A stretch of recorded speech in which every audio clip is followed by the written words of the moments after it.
Hello. अपना कर लो, आप करो अपना करो। हेलो। हाँ जी sir, good morning. Good morning.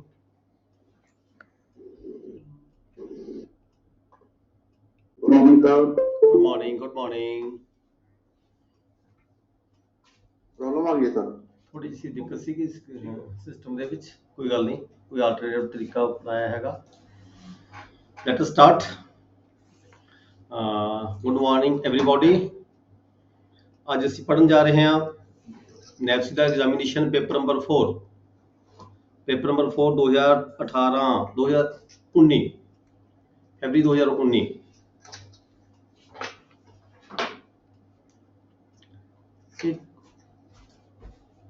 All the questions are compulsory. Please mention the relevant sections for your answer. Question number पहला हैगा जी, what is the penalty for executing instruments not duly stamped and failure to cancel the adhesive stamps? What is the penalty for executing instruments not duly stamped? कोई instrument हैगा execute हो जाता है, पार्टियां दस्तखत कर दिंदियां ने पर ਉਹਦੇ ਪਰ ਸਟੈਂਪ ਪੂਰੀ ਨਹੀਂ ਲੱਗੀ ਹੁੰਦੀ। And failure to cancel the adhesive stamp, ਜਾਂ ਫਿਰ ਜਿਹੜੀਆਂ ਸਟੈਂਪਸ ਟਿਕਟਾਂ ਲੱਗੀਆਂ ਹੁੰਦੀਆਂ ਨੇ, ਟਿਕਟਾਂ ਜਿਹੜੀਆਂ ਆਪਾਂ ਟਿਕਟਾਂ ਗਮ ਦੇ ਨਾਲ ਲਗਾਉਂਦੇ ਆ ਕਿਸੇ ਐਪਲੀਕੇਸ਼ਨ ਦੇ ਉੱਪਰ, ਉਹਨਾਂ ਨੂੰ ਕੋਈ ਕੈਂਸਲ ਨਹੀਂ ਕਰਦਾ ਤਾਂ ਉਹਦੀ ਕੀ ਪੈਨਲਟੀ ਹੈਗੀ ਹੈ? What is the penalty for executing instrument not duly stamped, ਜਾਂ ਤਾਂ ਸਟੈਂਪ ਜਾਂ ਤਾਂ ਟਿਕਟਾਂ ਪੂਰੀਆਂ ਨਾ ਲਾਈਆਂ ਹੋਣ ਜਾਂ ਫਿਰ ਟਿਕਟਾਂ ਬੇਸ਼ੱਕ ਲਗਾਈਆਂ ਹੋਣ ਤੇ ਉਹਨਾਂ ਨੂੰ ਕੈਂਸਲ ਨਾ ਕੀਤਾ ਜਾਵੇ, ਤਾਂ ਉਹਦੇ ਲਈ ਕੀ ਪੈਨਲਟੀ ਹੈਗੀ ਹੈ? ਕਿਹੜੀ ਬੁੱਕ ਦਾ ਆਪਣੇ ਕੋਲੇ ਅੱਜ ਜਿਹੜੀਆਂ ਬੁੱਕਸ ਅਸੀਂ ਪੜ੍ਹ ਰਹੇ ਹਾਂ, ਤੁਹਾਡੇ ਕੋਲ 3 ਤਰ੍ਹਾਂ ਦੀਆਂ ਬੁੱਕਸ ਹੈਗੀਆਂ ਨੇ। ਇੱਕ ਤੁਹਾਡੇ ਕੋਲੇ ਹੈਗਾ land reforms act, land reforms act ਦੇ ਨਾਲ ਹੀ ਤੁਹਾਡੇ ਕੋਲ ਪੈਪਸੂ ਐਕਟ ਵੀ ਹੈਗਾ, ਪੰਜਾਬ ਐਕਟ ਵੀ ਹੈਗਾ।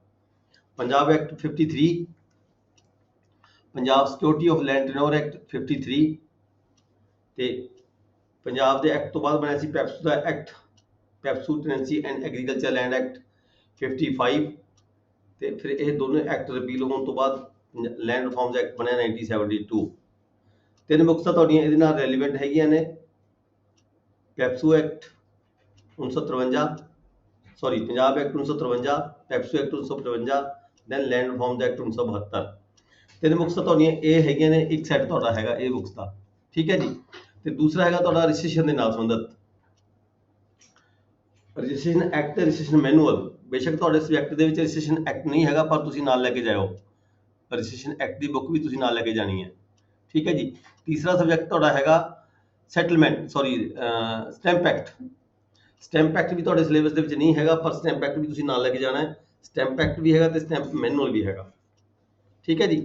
ਮਤਲਬ ਕਿ ਤੁਹਾਡੇ 3 ਸੈੱਟ ਆਫ ਬੁੱਕਸ ਹੋ ਗਏ ਅੱਜ ਦੀ ਪੇਪਰ ਦੇ ਲਈ। ਤੁਸੀਂ ਤਿੰਨਾਂ ਸੈੱਟਸ ਨੂੰ ਅਲੱਗ-ਅਲੱਗ ਤੌਰ ਤੇ ਰੱਖ ਲੈਣਾ ਹੈਗਾ।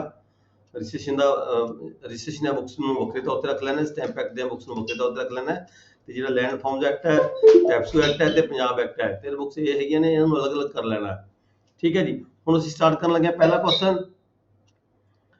ਕੁਐਸਚਨ ਜਿਹੜਾ ਮੈਂ ਗੱਲ ਕੀਤੀ ਸੀ, what is the penalty for the executing instrument not duly stamped and failure to cancel the adhesive stamp, ਠੀਕ ਹੈ ਜੀ। ਤੇ ਇਹ ਦੱਸੋ ਵੀ ਕਿਹੜੇ ਤੁਹਾਡੀ ਸੈੱਟ ਆਫ ਬੁੱਕਸ ਦੇ ਨਾਲ ਸੰਬੰਧ ਰੱਖਦਾ ਹੈ ਜੀ? ਸਟੈਂਪ ਐਕਟ ਨਾਲ ਸਟੈਂਪ ਐਕਟ ਨਾਲ ਸੰਬੰਧ ਰੱਖਦਾ ਹੈ।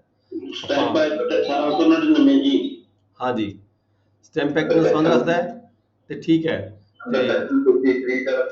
सेक्शन 62 का हुआ जी, बिल्कुल ठीक है, वेरी गुड। सेक्शन 62 सेक्शन 63, ठीक है जी, नोट कर लो। जे कोई इंस्ट्रूमेंट कोई पार्टियां कोई साइन करदियां ने, कोई डॉक्यूमेंट साइन करदियां ने, कोई एग्रीमेंट साइन करदियां ने ਜਿਹਦੇ ਉੱਪਰ ਇਹ ਜਿਹੜੀਆਂ ਟਿਕਟਾਂ ਲੱਗਦੀਆਂ ਨੇ, ਐਡਹੈਸਿਵ ਸਟੈਂਪ ਆਪਾਂ ਉਹਨੂੰ ਕਹਿੰਦੇ ਆ ਜਿਹੜੀਆਂ ਟਿਕਟਾਂ ਨੂੰ ਆਪਾਂ ਗਮ ਦੇ ਨਾਲ ਲਗਾ ਦਿੰਦੇ ਆ, ਠੀਕ ਹੈ ਜੀ। ਅਰਜੀ ਦੇ ਉੱਪਰ ਲਗਾਉਂਦੇ ਆ ਆਮ ਤੌਰ ਤੇ, ਉਹਨੂੰ ਅਸੀਂ ਐਡਹੈਸਿਵ ਸਟੈਂਪਸ ਕਹਿ ਦਿੰਦੇ ਆ ਜਿਹੜੀਆਂ ਚਿਪਕੀਆਂ ਜਾਂਦੀਆਂ ਟਿਕਟਾਂ। ਮੇ ਵੀ ਚਿਪਕੇਨ ਵਾਲਾ ਡਾਕੂਮੈਂਟ ਕੋਈ ਵੀ ਸਟੈਂਪ ਹੋ ਸਕਦੀ ਹੈ। ਸੈਕਸ਼ਨ 62 ਸੈਕਸ਼ਨ 63,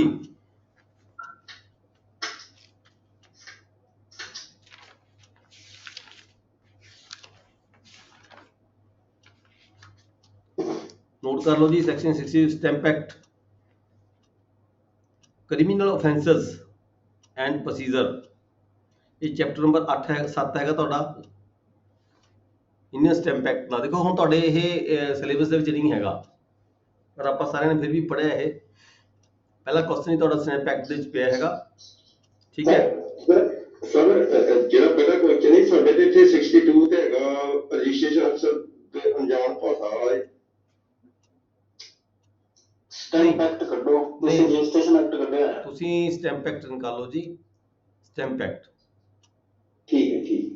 ਸਟੈਂਪ ਐਕਟ ਨਿਕਾਲੋ, ਕਿਤੇ ਗਲਤ ਨਿਕਾਲ ਲਿਆ ਤੁਸੀਂ। ਰਜਿਸਟ੍ਰੇਸ਼ਨ ਐਕਟ ਦਾ ਸੰਬੰਧ ਨਹੀਂ ਹੈਗਾ, ਜਿੱਥੇ ਸਟੈਂਪਾਂ ਦਾ ਕੁਐਸਚਨ ਹੀ ਆਪਾਂ ਗੱਲ ਕਰ ਰਹੇ ਹਾਂ ਸਟੈਂਪ ਦੀ, ਵੀ ਸਟੈਂਪਾਂ ਘੱਟ ਲੱਗੀਆਂ ਨੇ ਜਾਂ ਸਟੈਂਪਾਂ ਕੈਂਸਲ ਨਹੀਂ ਕੀਤੀਆਂ, ਠੀਕ ਹੈ, ਤਾਂ ਪੈਨਲਟੀ ਕੀ ਹੋਏਗੀ। ਇਹ ਸਾਡੀ ਜਿਹੜੀ ਬੁੱਕ ਹੈਗੀ ਹੈ ਸਟੈਂਪ ਐਕਟ ਹੈਗਾ, ਇਹਦਾ ਚੈਪਟਰ 7 ਹੈਗਾ। ਚੈਪਟਰ 7 ਦੇ ਵਿੱਚ ਕ੍ਰਿਮੀਨਲ ਕਾਰਵਾਈ ਦੱਸੀ ਗਈ ਹੈ ਵੀ ਕ੍ਰਿਮੀਨਲ ਕਾਰਵਾਈ ਹੋ ਸਕਦੀ ਹੈ। ਸੈਕਸ਼ਨ 62 ਕਹਿੰਦਾ penalty for executing etcetera instrument not duly stamped, ਇਹਦੇ ਪਰ ਪ੍ਰੋਪਰ ਸਟੈਂਪ ਨਾ ਲਗਾਏ ਗਏ ਹੋਣ ਤਾਂ ਉਹਦੇ ਲਈ ਕੀ ਪੈਨਲਟੀ ਹੋ ਸਕਦੀ ਹੈ, ਠੀਕ ਹੈ। 500 ਰੁਪਏ ਤੱਕ ਦਾ ਜੁਰਮਾਨਾ ਵਗੈਰਾ ਹੋ ਸਕਦਾ ਹੈ, ਵੀ punishable with fine which may extend to 500 rupees, ਠੀਕ ਹੈ ਜੀ। ਇਹ ਤੁਸੀਂ ਸੈਕਸ਼ਨ 62 ਲਿਖ ਦੋਗੇ। ਸੈਕਸ਼ਨ 63 ਚ ਕੀ ਹੈਗਾ, ਜੇ ਕੈਂਸਲ ਨਾ ਕੀਤੀਆਂ ਗਈਆਂ ਹੋਣ। 63 ਚ ਹੈਗਾ ਸਟੈਂਪਾਂ ਜਿਹੜੀਆਂ ਲੱਗੀਆਂ ਹੋਈਆਂ ਨੇ, ਆਪਾਂ ਉਹਦੇ ਉੱਪਰ ਵਿੱਚ ਸੂਆ ਮਾਰ ਕੇ ਕੈਂਸਲ ਕਰ ਦਿੰਦੇ ਜਾਂ ਲਾਈਨ ਮਾਰ ਕੇ ਕੈਂਸਲ ਕਰ ਦਿੰਦੇ ਨਾਮ ਲਿਖ ਕੇ, ਠੀਕ ਹੈ ਜੀ। ਜੇ ਕੈਂਸਲ ਨਾ ਕੀਤੇ ਜਾਣ ਤਾਂ ਉਹਦੇ ਵਿੱਚ ਕੀ ਹੈਗਾ, ਉਹ 'ਚ 100 ਰੁਪੀਜ਼ ਫਾਈਨ ਕੀਤਾ ਜਾਂਦਾ ਹੈ, ਠੀਕ ਹੈ ਜੀ, ਨੋਟ ਕਰ ਲਓ। ਨੈਕਸਟ ਕੁਐਸਚਨ ਹੈਗਾ 2 number, what is the procedure for the destruction of useless registry record? useless registry record the Ki procedure ਹੈਗਾ? destruction, what is the procedure for the destruction of useless registry record? Can a registered document be destroyed? if yes, how? ਆਪਾਂ ਪੜ੍ਹੇ ਸੀ ਬੜੀ detail ਦੇ ਵਿੱਚ, ਠੀਕ ਹੈ ਜੀ। ਇਹ ਵੀ ਤੁਹਾਡਾ ਦੇਖੋ ਰਜਿਸਟਰੀ ਦਾ ਸੰਬੰਧਤ ਆ ਗਿਆ। It means question is relative with the registration act, ਠੀਕ ਹੈ ਜੀ। ਜਾਂ ਰਜਿਸਟ੍ਰੇਸ਼ਨ ਮੈਨੂਅਲ ਜਾਂ ਰਜਿਸਟ੍ਰੇਸ਼ਨ ਐਕਟ ਦੇ ਵਿੱਚ ਸੰਬੰਧਤ ਆਏਗਾ। ਤੁਹਾਡਾ ਸਟੈਂਪ ਐਕਟ ਦਾ ਕੁਐਸਚਨ ਨਹੀਂ ਹੈਗਾ, ਨਾ ਹੀ ਲੈਂਡ ਫਾਰਮਸ ਐਕਟ ਦਾ ਕੁਐਸਚਨ ਹੈਗਾ। ਇਹ ਤੁਹਾਡਾ ਰਜਿਸਟ੍ਰੇਸ਼ਨ ਦੇ ਨਾਲ ਸੰਬੰਧਤ ਹੈ। ਇਹ ਮੈਨੂਅਲ 'ਚ ਵੀ ਹੋ ਸਕਦਾ ਹੈ, ਰਜਿਸਟ੍ਰੇਸ਼ਨ ਐਕਟ 'ਚ ਵੀ ਹੋ ਸਕਦਾ ਹੈ। ਮੈਨੂੰ ਦੱਸਣਗੇ ਆਪਾਂ ਕਿਹੜੇ ਕਿਹੜੇ ਡਿਸਟ੍ਰਿਕਟ ਬੈਠੇ ਜੀ ਇਸ ਵੇਲੇ ਆਨਲਾਈਨ ਹੈ ਜੀ। ਬਠਿੰਡਾ, ਸੰਗਰੂਰ ਹੁਸ਼ਿਆਰਪੁਰ ਸਰ ਜੀ, ਮੋਹਾਲੀ ਸਰ, ਮੋਹਾਲੀ,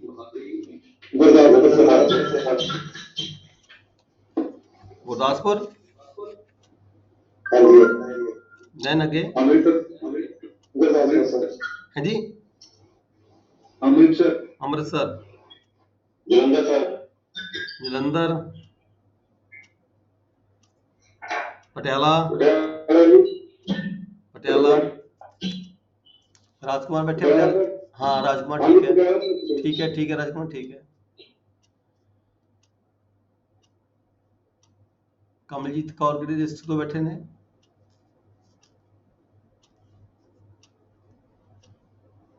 ਰੋਪੜ ਵੀ ਹੈ, ਕਪੂਰਥਲਾ ਸਾਹਿਬ ਹੈ ਜੀ, ਕਪੂਰਥਲਾ ਜੀ, ਰੋਪੜ, ਮਥਲੇਸ਼ ਕਿਹੜਾ ਡਿਸਟ੍ਰਿਕਟ ਹੈ? ਯੈਸ, ਕਿਹੜਾ ਡਿਸਟ੍ਰਿਕਟ ਹੈ ਤੁਹਾਡਾ? ਰੋਪੜ। ਸੰਜੀਵ ਦੇਵਗਨ? ਹਾਂਜੀ ਸਰ, ਅੰਮ੍ਰਿਤਸਰ ਤੋਂ। ਅੰਮ੍ਰਿਤਸਰ ਠੀਕ ਹੈ। ਵੈਸ਼ਨੂ ਦਾਸ ਰੋਪੜ? ਵੈਸ਼ਨੂ ਦਾਸ ਮੋਹਾਲੀ ਸਰ। ਮੋਹਾਲੀ ਠੀਕ ਹੈ, ਹਾਂ ਠੀਕ ਹੈ। ਥਿੰਦ ਸਾਹਿਬ ਕਿੱਥੇ ਬੈਠੇ? ਕਮਲਜੀਤ ਕੌਰ ਕਿਹੜਾ ਡਿਸਟ੍ਰਿਕਟ ਹੈ ਤੁਹਾਡਾ? ਜਲੰਧਰ ਸਰ। ਜਲੰਧਰ ਠੀਕ ਹੈ ਜੀ। ਆਪਾਂ ਪੜ੍ਹ ਰਹੇ ਸੀਗੇ question number 2, procedure for registration destruction, ਮਤਲਬ ਕਿ ਖਤਮ ਕਰ ਦੇਣਾ, ਡਿਸਟਰੋਏ ਕਰ ਦੇਣਾ ਰਜਿਸਟਰੀਆਂ ਨੂੰ, ਰਜਿਸਟਰਡ ਡਾਕੂਮੈਂਟ ਨੂੰ। ਕੀ ਅਸੀਂ ਰਜਿਸਟਰਡ ਡਾਕੂਮੈਂਟ ਨੂੰ ਡਿਸਟਰੋਏ ਕਰ ਸਕਦੇ ਹਾਂ? ਜੇ ਕਰ ਸਕਦੇ ਹਾਂ ਤਾਂ ਉਹਦਾ ਪ੍ਰੋਸੀਜਰ ਕੀ ਹੈਗਾ ਦੱਸੋ ਜੀ। ਡਿਸਟ੍ਰਿਕਟ ਬਠਿੰਡੇ ਵਾਲੇ ਅਨੂ ਸਾਹਿਬ ਕਿਹੜੇ ਸੈਕਸ਼ਨ ਹੈ ਜੀ? ਇੱਕ ਬੰਦਾ ਬੋਲੋ ਜੀ ਡਿਸਟ੍ਰਿਕਟ ਬਠਿੰਡੇ ਤੋਂ। ਮੈਨੂਅਲ ਦਾ ਜੀ 55 56। ਹਾਂ ਵੈਰੀ ਗੁੱਡ ਬਿਲਕੁਲ ਠੀਕ ਹੈ। Registration manual the rule number 55 and 56 ਦੇਖੋ ਜੀ, ਕੱਢੋ ਸਾਰੇ 55 56 ਸਰ ਸਿਰਫ ਰੂਲ ਆਣਾ ਕਿ ਸੈਕਸ਼ਨ ਆਣਾ? ਸੈਕਸ਼ਨ ਹੀ ਆਣਾ ਇਹਦੇ ਵਿੱਚ। ਸੈਕਸ਼ਨ ਆਣਾ ਸਰ। ਨਹੀਂ ਮੈਨੂਅਲ ਹੈ ਇਹ ਸੈਕਸ਼ਨ ਤਾਂ ਗਲਤ ਲਿਖੇ ਗਏ ਨੇ, ਜਿਹੜੇ ਮੈਨੂਅਲ ਦੇ ਕਦੀ ਸੈਕਸ਼ਨ ਨਹੀਂ ਹੁੰਦੇ। सर सेक्शन भी 85 देखो लग सकता सेक्शन 85 86 ਦੇਖੋ ਤੁਹਾਡਾ ਨੰਬਰ ਲਿਖਿਆ ਹੈ। ਤੁਹਾਡਾ ਪੈਰਾ ਨੰਬਰ ਵੀ ਲਿਖ ਸਕਦੇ ਆ, ਰੂਲ ਵੀ ਲਿਖ ਸਕਦੇ ਆ, ਇੱਕੋ ਗੱਲ ਹੈਗੀ ਆ। ਠੀਕ ਹੈ, ਮੈਂ ਦੇਖੋ ਪਤਾ ਕੀ ਹੁੰਦਾ ਹੈ, ਜਿਹੜਾ ਤਾਂ ਐਕਟ ਹੈਗਾ ਉਹਦੇ ਹੁੰਦੇ ਨੇ ਸੈਕਸ਼ਨਸ, ਇੱਕ ਬਣੇ ਹੁੰਦੇ ਨੇ ਰੂਲ, ਉਹਦੇ ਅਸੀਂ ਰੂਲ ਨੰਬਰ ਲਿਖਦੇ ਆ। ਜਿੱਥੇ ਸਾਡੇ ਕੋਲੇ ਮੈਨੂਅਲ ਹੁੰਦਾ, ਮੈਨੂਅਲ 'ਚ ਅਸੀਂ ਪੈਰਾ ਨੰਬਰ ਲਿਖਣਾ ਚਾਹੀਦਾ ਹੈ, ਉਹਨੂੰ ਪੈਰਾ ਨੰਬਰ ਜਿੱਥੇ ਮੈਨੂਅਲ ਹੁੰਦਾ ਹੈ। ਠੀਕ ਹੈ ਜੀ, ਮੈਨੂਅਲ ਦੇ ਪੈਰਾ ਨੰਬਰ ਨੋਟ ਕਰ ਲਓ। ਮੈਨੂਅਲ ਦੇ ਪੈਰਾ ਨੰਬਰ ਜਿੱਥੇ ਸਾਡੇ ਰੂਲ ਹੁੰਦੇ ਆ ਉੱਥੇ ਅਸੀਂ ਰੂਲ ਨੰਬਰ ਲਿਖਦੇ ਆ, ਜਿੱਥੇ ਸਾਡੇ ਕੋਲ ਐਕਟ ਹੁੰਦਾ ਉੱਥੇ ਅਸੀਂ ਸੈਕਸ਼ਨ ਲਿਖਦੇ ਆ। ਇਹ ਤੁਹਾਡਾ ਚੈਪਟਰ ਨੰਬਰ 3 ਹੈ। ਚੈਪਟਰ ਨੰਬਰ 3 ਦੇ ਵਿੱਚ ਕੀ ਹੈਗਾ? Custody, preservation, destruction of record. ਤੁਸੀਂ ਪਹਿਲਾਂ ਚੈਪਟਰ ਦੇਖ ਲਿਆ ਕਰੋ, ਚੈਪਟਰ ਦੇ ਵਿੱਚ ਫਿਰ ਤੁਸੀਂ ਅੱਗੇ ਕੁਐਸਚਨ ਦੇਖਣਾ ਹੈ ਕਿੱਥੇ ਵੀ ਡੀਲ ਕਰਦਾ ਹੈ। Chapter number 3 of the manual, registration manual ਦਾ ਚੈਪਟਰ 3 ਹੈਗਾ। ਇਹਦੇ ਵਿੱਚ ਕਸਟਡੀ ਵੀ ਹੈਗੀ ਹੈ, ਪ੍ਰੀਜ਼ਰਵੇਸ਼ਨ ਵੀ ਹੈਗੀ ਹੈ, ਡਿਸਟਰਕਸ਼ਨ ਵੀ ਹੈਗੀ ਹੈ ਆਫ ਦਾ ਰਿਕਾਰਡ। ਠੀਕ ਹੈ ਜੀ, ਇਹਦੇ ਵਿੱਚ ਤੁਹਾਡਾ 53 54 ਨਾ 55 56 सर सेक्शन 85 भी आता था जी। है जी। 85 दोबारा बोलो की कह रहे हो? सेक्शन 85 भी आता था सर एक्ट दा सेक्शन 85 जी। एक मिनट देख लेने।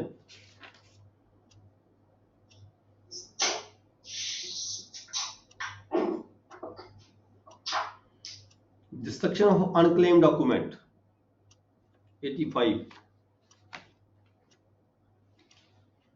ਇਹ ਪ੍ਰੋਸੀਜਰ ਨਹੀਂ ਨਾ ਦੱਸਿਆ ਹੋਣਾ, ਇਕੱਲੇ ਐਕਟ 'ਚ ਦੱਸਤਾ ਹੋਣਾ ਵੀ ਡਿਸਕਸ਼ਨ ਕਰ ਸਕਦੇ ਹਾਂ ਅਸੀਂ। ਦੇਖੋ ਜਿਹੜਾ ਸਾਡਾ ਪ੍ਰੋਸੀਜਰ ਹੈ ਉਹ ਵੀ ਐਕਟ ਤੋਂ ਹੀ ਬਣਦਾ ਹੈ। ਜੇ ਐਕਟ ਦੇ ਵਿੱਚ ਪ੍ਰੋਵੀਜ਼ਨ ਹੈਗੀ ਹੈ ਤਦ ਹੀ ਅਸੀਂ ਅੱਗੇ ਪ੍ਰੋਸੀਜਰ ਬਣਾ ਸਕਦੇ ਹਾਂ। ਠੀਕ ਹੈ, ਜੇ ਐਕਟ ਦੇ ਵਿੱਚ ਜੇ ਪ੍ਰੋਵੀਜ਼ਨ ਨਹੀਂ ਹੈਗੀ ਤਾਂ ਫਿਰ ਰੂਲ ਵੀ ਨਹੀਂ ਬਣਦਾ, ਮੈਨੂਅਲ ਵੀ ਨਹੀਂ ਬਣਦੇ।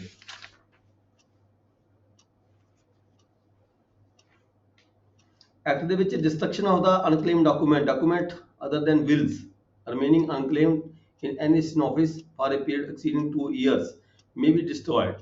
ਠੀਕ ਹੈ, ਇਹ ਹੈਗਾ ਤੁਹਾਡਾ ਸੈਕਸ਼ਨ 85 ਤੇ ਆਪਣਾ ਕੁਐਸਚਨ ਕੀ ਹੈਗਾ, ਵਾਟ ਇਜ਼ ਦਾ ਪ੍ਰੋਸੀਜਰ ਫਾਰ, ਇੱਥੇ ਆਪਾਂ ਤੋਂ ਪ੍ਰੋਸੀਜਰ ਪੁੱਛਿਆ ਗਿਆ। ਠੀਕ ਹੈ, ਪ੍ਰੋਸੀਜਰ ਕੀ ਹੈ? ਪ੍ਰੋਸੀਜਰ ਸਾਡੇ ਕੋਲੇ ਮੈਨੂਅਲ ਦੇ ਵਿੱਚ ਹੀ ਆਏਗਾ। ਇਹ ਸਾਡਾ ਐਕਟ ਦੇ ਵਿੱਚ ਪ੍ਰੋਵੀਜ਼ਨ ਦਿੱਤੀ ਗਈ ਹੈ। ਜੇ ਐਕਟ ਦੇ ਵਿੱਚ ਪ੍ਰੋਵੀਜ਼ਨ ਦਿੱਤੀ ਗਿਆ ਤਾਂ ਹੀ ਸਾਡੇ ਕੋਲੇ ਪ੍ਰੋਸੀਜਰ ਅਡਾਪਟ ਕੀਤਾ ਗਿਆ। ਪ੍ਰੋਸੀਜਰ ਦੇ ਵਿੱਚ ਤਦ ਹੀ ਇਹ ਸ਼ਾਮਲ ਕੀਤਾ ਗਿਆ। ਇਹ ਜਿਹੜਾ ਪੈਰੇ ਹੈਗੇ ਨੇ ਹੁਣ ਸਾਡੇ ਕੋਲ, ਅਸੀਂ ਲਿਖਾਂਗੇ ਮੈਨੂਅਲ ਦੇ ਵਿੱਚੋਂ।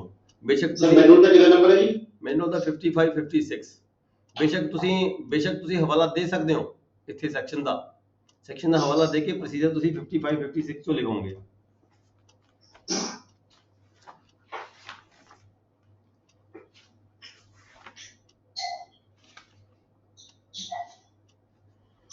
पैरा नंबर 55 ਕੀਤਾ mention sir. 55 annual destruction and useless record, annual destruction and useless record 55 ਦੇ ਵਿੱਚ ਹੈਗਾ।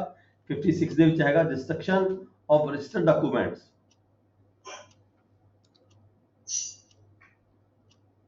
ਤੁਸੀਂ 55 ਵੀ ਲਿਖੋਗੇ ਜੀ 56 ਵੀ ਲਿਖੋਗੇ, ਦੋਨੋਂ ਲਿਖੋਗੇ।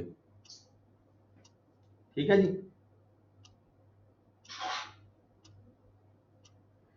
ਸੈਕਸ਼ਨ 85 ਦਾ ਐਕਟ ਦਾ ਹਵਾਲਾ ਬੇਸ਼ੱਕ ਦੇਣਾ ਦੇ ਸਕਦੇ ਹੋ, ਇਹਦੇ ਵਿੱਚ ਵੀ ਕਿਤੇ ਨਾ ਕਿਤੇ ਦਿੱਤਾ ਹੋਏਗਾ, ਦਿੱਤਾ ਹੋਇਆ ਦੇਖੋ 56 ਦਿੱਤਾ ਹੋਇਆ ਸੈਕਸ਼ਨ ਦਾ ਹਵਾਲਾ ਵਿੱਚ ਹੀ ਆ ਗਿਆ, ਅੰਡਰਸਟੂਡ ਹੀ ਹੈ। ਠੀਕ ਹੈ ਜੀ। 56 ਦੇ ਵਿੱਚ ਸੈਕਸ਼ਨ 85 ਵਿੱਚ ਇਨਕਲੂਡ ਕੀਤਾ ਹੋਇਆ। when a registered document is destroyed under section 85 of the act, a note to be effect shall be made in the column for the remarks opposite the copy in the book in which it was registered। ਜਿਹੜੀ book sir ਜੇ act ਵਿੱਚੋਂ 85 ਪੂਰਾ ਲੈ ਲਈਏ ਤਾਂ ਫਿਰ ਗਲਤ ਹੈ। 85 ਦੇ ਵਿੱਚ ਸਾਡਾ ਕਵਰ ਨਹੀਂ ਨਾ ਜੀ, ਪ੍ਰੋਸੀਜਰ ਕਵਰ ਨਹੀਂ ਨਾ ਹੁੰਦਾ। 85 ਤੱਕ ਪ੍ਰੋਵੀਜ਼ਨ ਦੇਤੀ, ਐਕਟ ਦੇਤਾ, ਐਕਟ ਵਿੱਚ ਪ੍ਰੋਵੀਜ਼ਨ ਸੈਕਸ਼ਨ ਦੇਤਾ ਵੀ ਤੁਸੀਂ ਡਿਸਟਰੋਏ ਕਰ ਸਕਦੇ ਹੋ। ਜੇ ਕਰ ਸਕਦੇ ਹੋ ਤਾਂ ਦਾ ਪ੍ਰੋਸੀਜਰ ਸਾਨੂੰ ਮੈਨੂਅਲ ਚ ਦੱਸਿਆ ਗਿਆ ਡਿਟੇਲ ਦੇ ਵਿੱਚ। ਦੇਖੋ ਐਕਟ ਨੂੰ ਘੱਟੋ ਘੱਟ ਛੋਟੇ ਤੋਂ ਛੋਟਾ ਬਣਾਉਣ ਦੀ ਕੋਸ਼ਿਸ਼ ਕੀਤੀ ਜਾਂਦੀ ਹੈ ਵੀ ਐਕਟ ਦੇ ਵਿੱਚ ਜ਼ਿਆਦਾ ਲੰਮਾ ਚੌੜਾ ਡਿਟੇਲ ਨਹੀਂ ਦਿੱਤੀ ਜਾਂਦੀ। ਐਕਟ ਦੇ ਵਿੱਚ ਤਾਂ ਇੱਕ ਆਰਡਰ ਕਰ ਦਿੱਤਾ, ਇੱਕ ਸੈਕਸ਼ਨ ਬਣਾ ਦਿੱਤੀ, ਰੂਲ ਬਣਾ ਸੈਕਸ਼ਨ ਬਣਾਤਾ ਵੀ ਹਾਂ ਇਹ ਕੰਮ ਕੀਤਾ ਜਾ ਸਕਦਾ ਹੈ। ਫਰਦਰ ਕਿਵੇਂ ਕੀਤਾ ਜਾ ਸਕਦਾ ਹੈ, ਕਿਹੜੀ ਕਿਹੜੀ ਪ੍ਰੋਵੀਜ਼ਨ ਲੱਗਦੀ ਹੈ ਉਹਦੇ ਤੇ, ਕਿਵੇਂ ਕਿਵੇਂ ਹੋ ਸਕਦਾ ਹੈ, ਕਿੰਨੇ ਪੀਰੀਅਡ ਦਾ ਹੋਰ ਦਾ, ਇਹ ਸਾਰਾ ਪ੍ਰੋਸੀਜਰ ਜਿਹੜਾ ਹੈਗਾ ਫਿਰ ਮੈਨੂਅਲ ਚ ਆ ਜਾਂਦਾ ਜਾਂ ਰੂਲਾਂ ਚ ਆ ਜਾਂਦਾ। ਠੀਕ ਹੈ ਜੀ, ਨੈਕਸਟ ਚੱਲਦੇ ਹਾਂ ਆਪਾਂ। ਅਗਲਾ ਕੁਐਸਚਨ ਨੰਬਰ 3 ਤੁਹਾਡਾ ਇਹ ਜਿਹੜਾ ਕੁਐਸਚਨ ਸੀਗਾ ਇਹ ਹੈਗਾ ਸੀ 10 ਨੰਬਰ ਦਾ। ਠੀਕ ਹੈ ਜੀ, ਡਿਟੇਲ ਲਿਖੋਗੇ ਪੂਰੀ 55 ਦੀ ਤੇ 56 ਦੀ। ਨੈਕਸਟ ਕੁਐਸਚਨ ਨੰਬਰ 3 ਹੈਗਾ describe the procedure by which surplus and permissible area are determined. ਦੇਖੋ ਹੁਣ ਸਰਪਲਸ ਲੈਣ ਦੀ ਗੱਲ ਆ ਗਈ, ਹੁਣ ਤੁਸੀਂ ਕਿਹੜੇ ਪਾਸੇ ਜਾਓਗੇ? ਨਾ ਤਾਂ ਇਹ ਐਕਟ, ਨਾ ਤਾਂ ਇਹ ਰਜਿਸਟ੍ਰੇਸ਼ਨ ਦਾ ਕੁਐਸਚਨ ਹੈ ਤੇ ਨਾ ਹੀ ਸਟੈਂਪ ਦਾ ਕੁਐਸਚਨ ਹੈ। ਠੀਕ ਹੈ, ਲੈਂਡ ਫਾਰਮੈਟ ਪਤਾ ਹੈ। ਇਟ ਮੀਨਸ ਹਾਂ ਇਹ ਸਾਡਾ ਕੁਐਸਚਨ ਹੈਗਾ ਲੈਂਡ ਫਾਰਮਸ ਐਕਟ ਦਾ। ਸਾਡੀਆਂ ਤਿੰਨ ਬੁੱਕਸ ਡੀਲ ਕਰਦੀਆਂ ਨੇ, Punjab act 53, PEPSU act 55 and land forms act 1972। ਠੀਕ ਹੈ ਜੀ, ਤਿੰਨ ਬੁੱਕਸ ਡੀਲ ਕਰਦੀਆਂ ਨੇ। ਇਹ ਸਾਡਾ ਕੁਐਸਚਨ ਹੈਗਾ describe the procedure by which surplus and permissible area are determined. Surplus and permissible area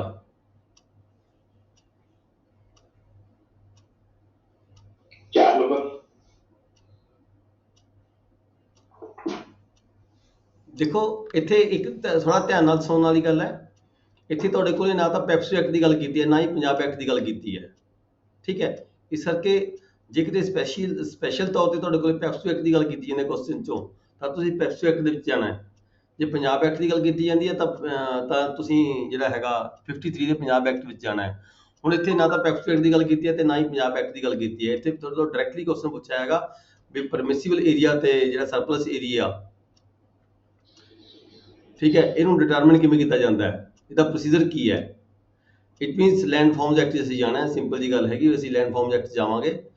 ਦੱਸੋ ਜੀ, ਲੈਂਡ ਫਾਰਮਸ ਐਕਟ ਦੇ ਵਿੱਚ ਸੈਕਸ਼ਨ ਤੁਸੀਂ ਦੱਸੋਗੇ ਡਿਸਟ੍ਰਿਕਟ ਸੰਗਰੂਰ ਵਾਲੇ ਦੱਸਣਗੇ ਜੀ, ਯਾਦਵਿੰਦਰ? ਹਾਂਜੀ ਹਾਂ, ਠੀਕ ਹੈ। ਸੈਕਸ਼ਨ 7 ਹੈ ਜੀ ਲੈਂਡ ਫਾਰਮਸ ਐਕਟ 1972 ਦਾ। ਸੈਕਸ਼ਨ 7 ਪਰਮਿਸਿਬਲ ਏਰੀਆ ਤੇ ਸਰਪਲਸ ਏਰੀਆ ਦਾ ਅਸੀਂ ਕੁਐਸਚਨ ਹੈਗਾ ਡਿਸਕ੍ਰਾਈਬ ਦਾ ਪ੍ਰੋਸੀਜਰ। ਕੀ ਪ੍ਰੋਸੀਜਰ ਹੈਗਾ by which surplus and permissible area are determined. ਵੀ ਅਸੀਂ ਜਦੋਂ ਡਿਟਰਮਿਨ ਕਰਦਾ ਹੈ ਕੋਈ ਵੀ ਜਿਹੜਾ ਲੈਂਡ ਓਨਰ ਹੈ ਆਪਦਾ ਪਰਮਿਸਿਬਲ ਏਰੀਆ ਤੇ ਸਰਪਲਸ ਏਰੀਆ। ਪਰਮਿਸਿਬਲ ਏਰੀਆ ਉਹ ਏਰੀਆ ਹੁੰਦਾ ਹੈ ਜਿਹੜਾ ਅਸੀਂ ਆਪਣੇ ਕੋਲ ਰੱਖਣਾ ਹੁੰਦਾ ਹੈ। ਠੀਕ ਹੈ ਜੀ, ਜਿਹੜਾ ਵੀ ਕਿਸੇ ਲੈਂਡ ਓਨਰ ਨੇ ਆਪਣੇ ਪਾਸ ਰੱਖਣਾ ਹੁੰਦਾ ਏਰੀਆ ਉਸ ਨੂੰ ਅਸੀਂ ਪਰਮਿਸਿਬਲ ਏਰੀਆ ਕਹਿੰਦੇ ਹਾਂ। ਜਿਹੜਾ ਏਰੀਆ ਉਸਨੇ ਛੱਡਣਾ ਹੁੰਦਾ ਹੈ, ਠੀਕ ਹੈ, ਉਸ ਨੂੰ ਅਸੀਂ ਸਰਪਲਸ ਏਰੀਆ ਕਹਿੰਦੇ ਹਾਂ। ਇਹਦਾ ਪ੍ਰੋਸੀਜਰ ਕੀ ਹੁੰਦਾ ਹੈ ਸੈਕਸ਼ਨ 7 'ਚ ਦੱਸਿਆ ਗਿਆ ਜੀ ਡਿਟੇਲ ਦੇ ਵਿੱਚ। Land forms act 1972 section 7। Sir ਇਹਦਾ ਸੈਕਸ਼ਨ 4 ਜੀ ਇੱਕ ਮਿੰਟ, ਸੈਕਸ਼ਨ 4 ਵੀ ਤੇ ਹੈਗਾ ਹੀ ਹੈ ਨਾ। ਸੈਕਸ਼ਨ 4 ਦੇ ਵਿੱਚ ਸੈਕਸ਼ਨ 4 'ਚ ਇਹ ਹੁੰਦਾ ਵੀ ਪਰਮਿਸਿਬਲ ਏਰੀਆ ਕਿੰਨਾ ਹੋ ਸਕਦਾ ਹੈ। ਆਪਾਂ ਦੇਖਦੇ ਇੱਕ ਮਿੰਟ ਸੈਕਸ਼ਨ 7 'ਚ ਕੀ ਹੈ। ਸੈਕਸ਼ਨ 7 ਦੇ ਵਿੱਚ ਹੈਗਾ ਡਿਟਰਮੀਨੇਸ਼ਨ। ਦੇਖੋ ਡਿਟਰਮਿਨ ਕਰਨਾ ਹੈ ਅਸੀਂ, ਠੀਕ ਹੈ, ਅਸੀਂ ਡਿਟਰਮਿਨ ਕਰਨਾ ਹੈ। ਅਸੀਂ ਪਰਮਿਸਿਬਲ ਏਰੀਆ ਦੀ ਅਸੀਂ ਡੈਫੀਨੇਸ਼ਨ ਨਹੀਂ ਦੇ ਰਹੇ, ਸਾਨੂੰ ਡਿਟਰਮਿਨ ਕਰਨਾ ਹੈ। ਅਸੀਂ ਚੁਣਨਾ ਹੈ, ਚੁਣਨਾ ਹੈ ਅਸੀਂ ਵੀ ਕਿਹੜਾ ਏਰੀਆ ਅਸੀਂ ਪਰਮਿਸਿਬਲ ਏਰੀਆ ਕਿਹੜਾ ਅਸੀਂ ਆਪਣੇ ਕੋਲ ਰੱਖ ਸਕਦੇ ਹਾਂ। ਦੇਖੋ ਸਿੰਪਲ ਜੀ ਗੱਲ ਇਹ ਕਰਦੇ ਹਾਂ ਵੀ ਜਿਹੜਾ ਏਰੀਆ ਮਾਲਕ ਖੁਦ ਵਾਹ ਰਿਹਾ ਹੁੰਦਾ ਹੈ, ਠੀਕ ਹੈ, ਜਿਹੜਾ ਏਰੀਆ ਮਾਲਕ ਖੁਦ ਵਾਹ ਰਿਹਾ ਹੁੰਦਾ, ਆਪਦੇ ਪੱਧਰ ਤੇ ਖੇਤੀ ਕਰਵਾ ਰਿਹਾ ਹੁੰਦਾ ਜਾਂ ਕਰ ਰਿਹਾ ਹੁੰਦਾ, ਜਾਂ ਆਪਦੇ ਨੌਕਰਾਂ ਰਾਹੀਂ ਜਾਂ ਕਿਸੇ ਤਰੀਕੇ ਨਾਲ ਖੇਤੀ ਕਰ ਰਿਹਾ ਹੁੰਦਾ, ਉਹ ਏਰੀਆ ਜਿਹੜਾ ਮਾਲਕ ਹੁੰਦਾ ਉਹ ਆਪਣੇ ਕੋਲ ਰੱਖ ਸਕਦਾ ਹੁੰਦਾ ਐਜ਼ ਏ ਪਰਮਿਸਿਬਲ ਏਰੀਆ। ਠੀਕ ਹੈ, ਮਾਲਕ ਇਹ ਨਹੀਂ ਕਹੇਗਾ ਮੈਂ ਉਹ ਆਕੂਪੈਂਸੀ ਟੈਨੈਂਸੀ ਦਿੱਤੀ ਵੀ ਹੈ ਜੀ ਪਹਿਲਾਂ, ਮੈਂ ਤਾਂ ਉਹ ਏਰੀਆ ਆਪਦੇ ਕੋਲ ਰੱਖਾਂਗਾ। ਨਹੀਂ, ਇਹਦੇ ਵਿੱਚ ਪ੍ਰੋਸੀਜਰ ਦਿੱਤਾ ਗਿਆ ਹੈ ਕਿਹੜਾ ਕਿਹੜਾ ਏਰੀਆ ਮਾਲਕ ਆਪਣੇ ਕੋਲ ਰੱਖ ਸਕਦਾ ਹੈ, ਉਹਨੂੰ ਕੀ ਕੀ ਪ੍ਰਾਇੋਰਟੀ ਹੁੰਦੀ ਹੈ। ਸੈਕਸ਼ਨ 7 'ਚ ਲਿਖਿਆ ਹੋਇਆ determination of permissible area and surplus area. ਯਾਨੀ ਕਿ ਰਿਟਰਨ ਭਰ ਕੇ ਦੇਣੀ ਹੁੰਦੀ ਆ, ਹਰ ਮਾਲਕ ਨੇ ਆਪਦੀ ਰਿਟਰਨ ਭਰ ਕੇ ਦੇਣੀ ਆ। ਉਹ ਰਿਟਰਨ ਦੇ ਵਿੱਚ ਆਪਦੇ ਸਾਰੇ ਏਰੀਆ ਬਾਰੇ ਦੱਸੇਗਾ ਤੇ ਨਾਲ ਐਫੀਡੈਵਿਟ ਵੀ ਲਗਾਏਗਾ ਵੀ ਆਹ ਏਰੀਆ ਮੈਂ ਆਪਦੇ ਕੋਲ ਰੱਖ ਰਿਹਾ ਤੇ ਆਹ ਏਰੀਆ ਮੈਂ ਛੱਡ ਰਿਹਾ ਹੈਗਾ। ਇਹ ਤੁਹਾਡਾ ਜਿਹੜਾ ਸੈਕਸ਼ਨ 7 ਡੀਲ ਕਰੇਗੀ। ਠੀਕ ਹੈ ਜੀ। ਸਰ ਇਹਦੇ ਪਰਮਿਸਿਬਲ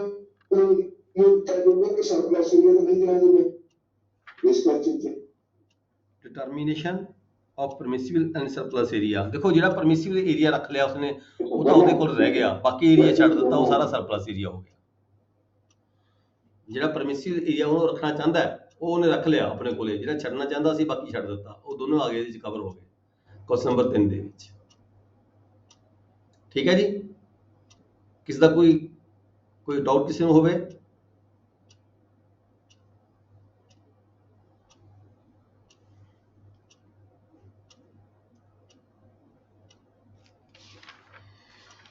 ਨੈਕਸਟ ਕੁਐਸਚਨ ਹੈਗਾ ਜੀ, ਇਹਦਾ ਬੀ ਪਾਰਟ ਹੈ। ਇਹ ਜਿਹੜਾ ਕੁਐਸਚਨ ਹੈ 5 ਨੰਬਰ ਦਾ ਸੀਗਾ, ਇਹਦਾ ਬੀ ਪਾਰਟ ਹੈ। What is the procedure by which a land owner can eject the tenant or recover arrears of rent from him on non-payment of rent?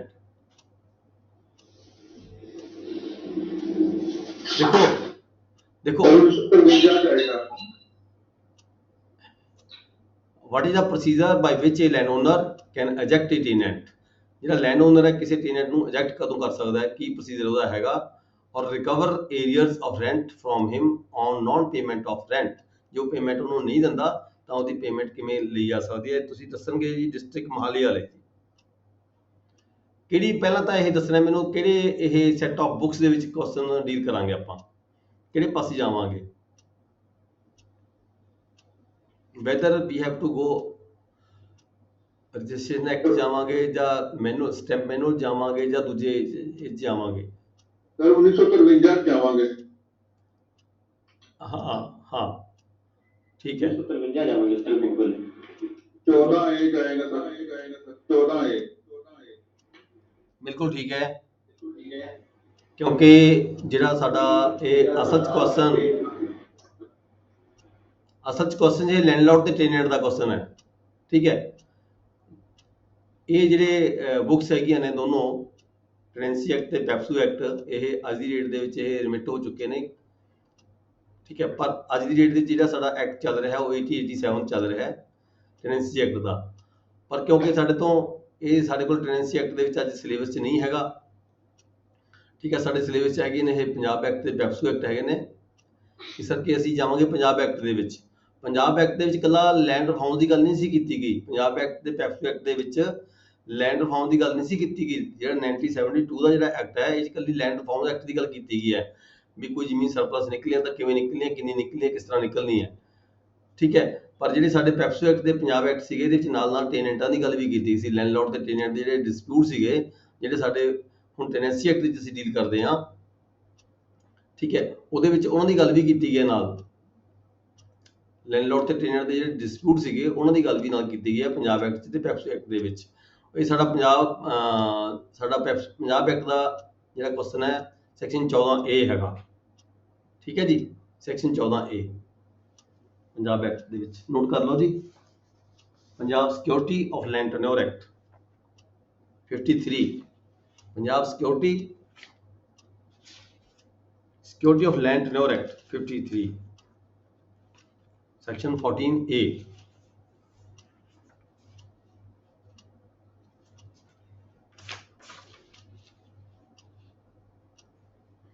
procedure for the adjustment of and recovery of arrears of the rent।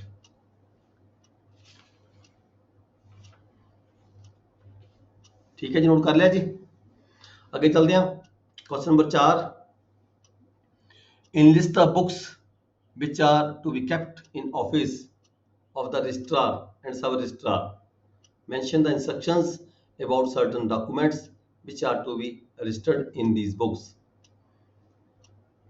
enlist the books which are to be kept in the office of the registrar and sub registrar। Registrar ਦੇ office ਦੇ ਵਿੱਚ, sub registrar ਦੇ office ਕਿਹੜੀਆਂ ਅਸੀਂ books ਰੱਖਦੇ ਹਾਂ। mention the instructions about certain documents which are to be registered in these books। ਇਹ books ਦੇ ਵਿੱਚ ਕਿਹੜੇ ਡਾਕੂਮੈਂਟ ਅੱਗੇ ਲਗਾਉਂਦੇ ਆ ਅਸੀਂ। ਬੁੱਕ ਨੰਬਰ ਦੱਸੋ ਜੀ। ਇਹ ਜਿਹੜਾ ਕੁਐਸਚਨ ਹੈ ਕਿਹਦੇ ਨਾਲ ਡੀਲ ਕਰਦਾ ਹੈ? ਡਿਸਟ੍ਰਿਕਟ ਗੁਰਦਾਸਪੁਰ। डिस्ट्रिक्ट गुरदासपुर तो कौन कौन बैठे हैं? बलजीत बैठे हैं, और कौन बैठे हैं जी? सुरजीत जी बैठे हैं, सुरजीत सिंह। डिस्ट्रिक्ट गुरदासपुर तो कौन कौन बैठे हैं जी? हरकीरत सिंह बोल रहे जी। हैं जी, हरकीरत। हरकीरत हाँ हरकीरत, दसो ये जो क्वेश्चन है किहड़ी बुक दे नाल संबंधित है? ਕਿਹੜੀਆਂ ਕਿਤਾਬਾਂ ਸਬ ਰਜਿਸਟਰਾਰ ਦੇ ਆਫਿਸ 'ਚ ਹੁੰਦੀਆਂ ਨੇ ਤੇ ਰਜਿਸਟਰਾਰ ਦੇ ਆਫਿਸ 'ਚ ਹੁੰਦੀਆਂ ਨੇ? ਹੈ ਜੀ? ਹਾਂ ਦੱਸੋ ਕਿਹੜੀਆਂ ਕਿਤਾਬਾਂ ਕਿਹੜੀਆਂ ਬੁੱਕਸ ਅਸੀਂ ਰੱਖਦੇ ਹਾਂ? नहीं मैं सर सेक्शन 57 आएगा 51 हो गई 51 मैनुअल ਦਾ ਸਬੰਧ ਜਾਈ ਪਰ ਐਕਟ ਦਾ ਜਿਹੜਾ ਰਜਿਸਟ੍ਰੇਸ਼ਨ ਐਕਟ ਤੱਕ ਪਹੁੰਚ ਜਾਈ ਨੰਬਰ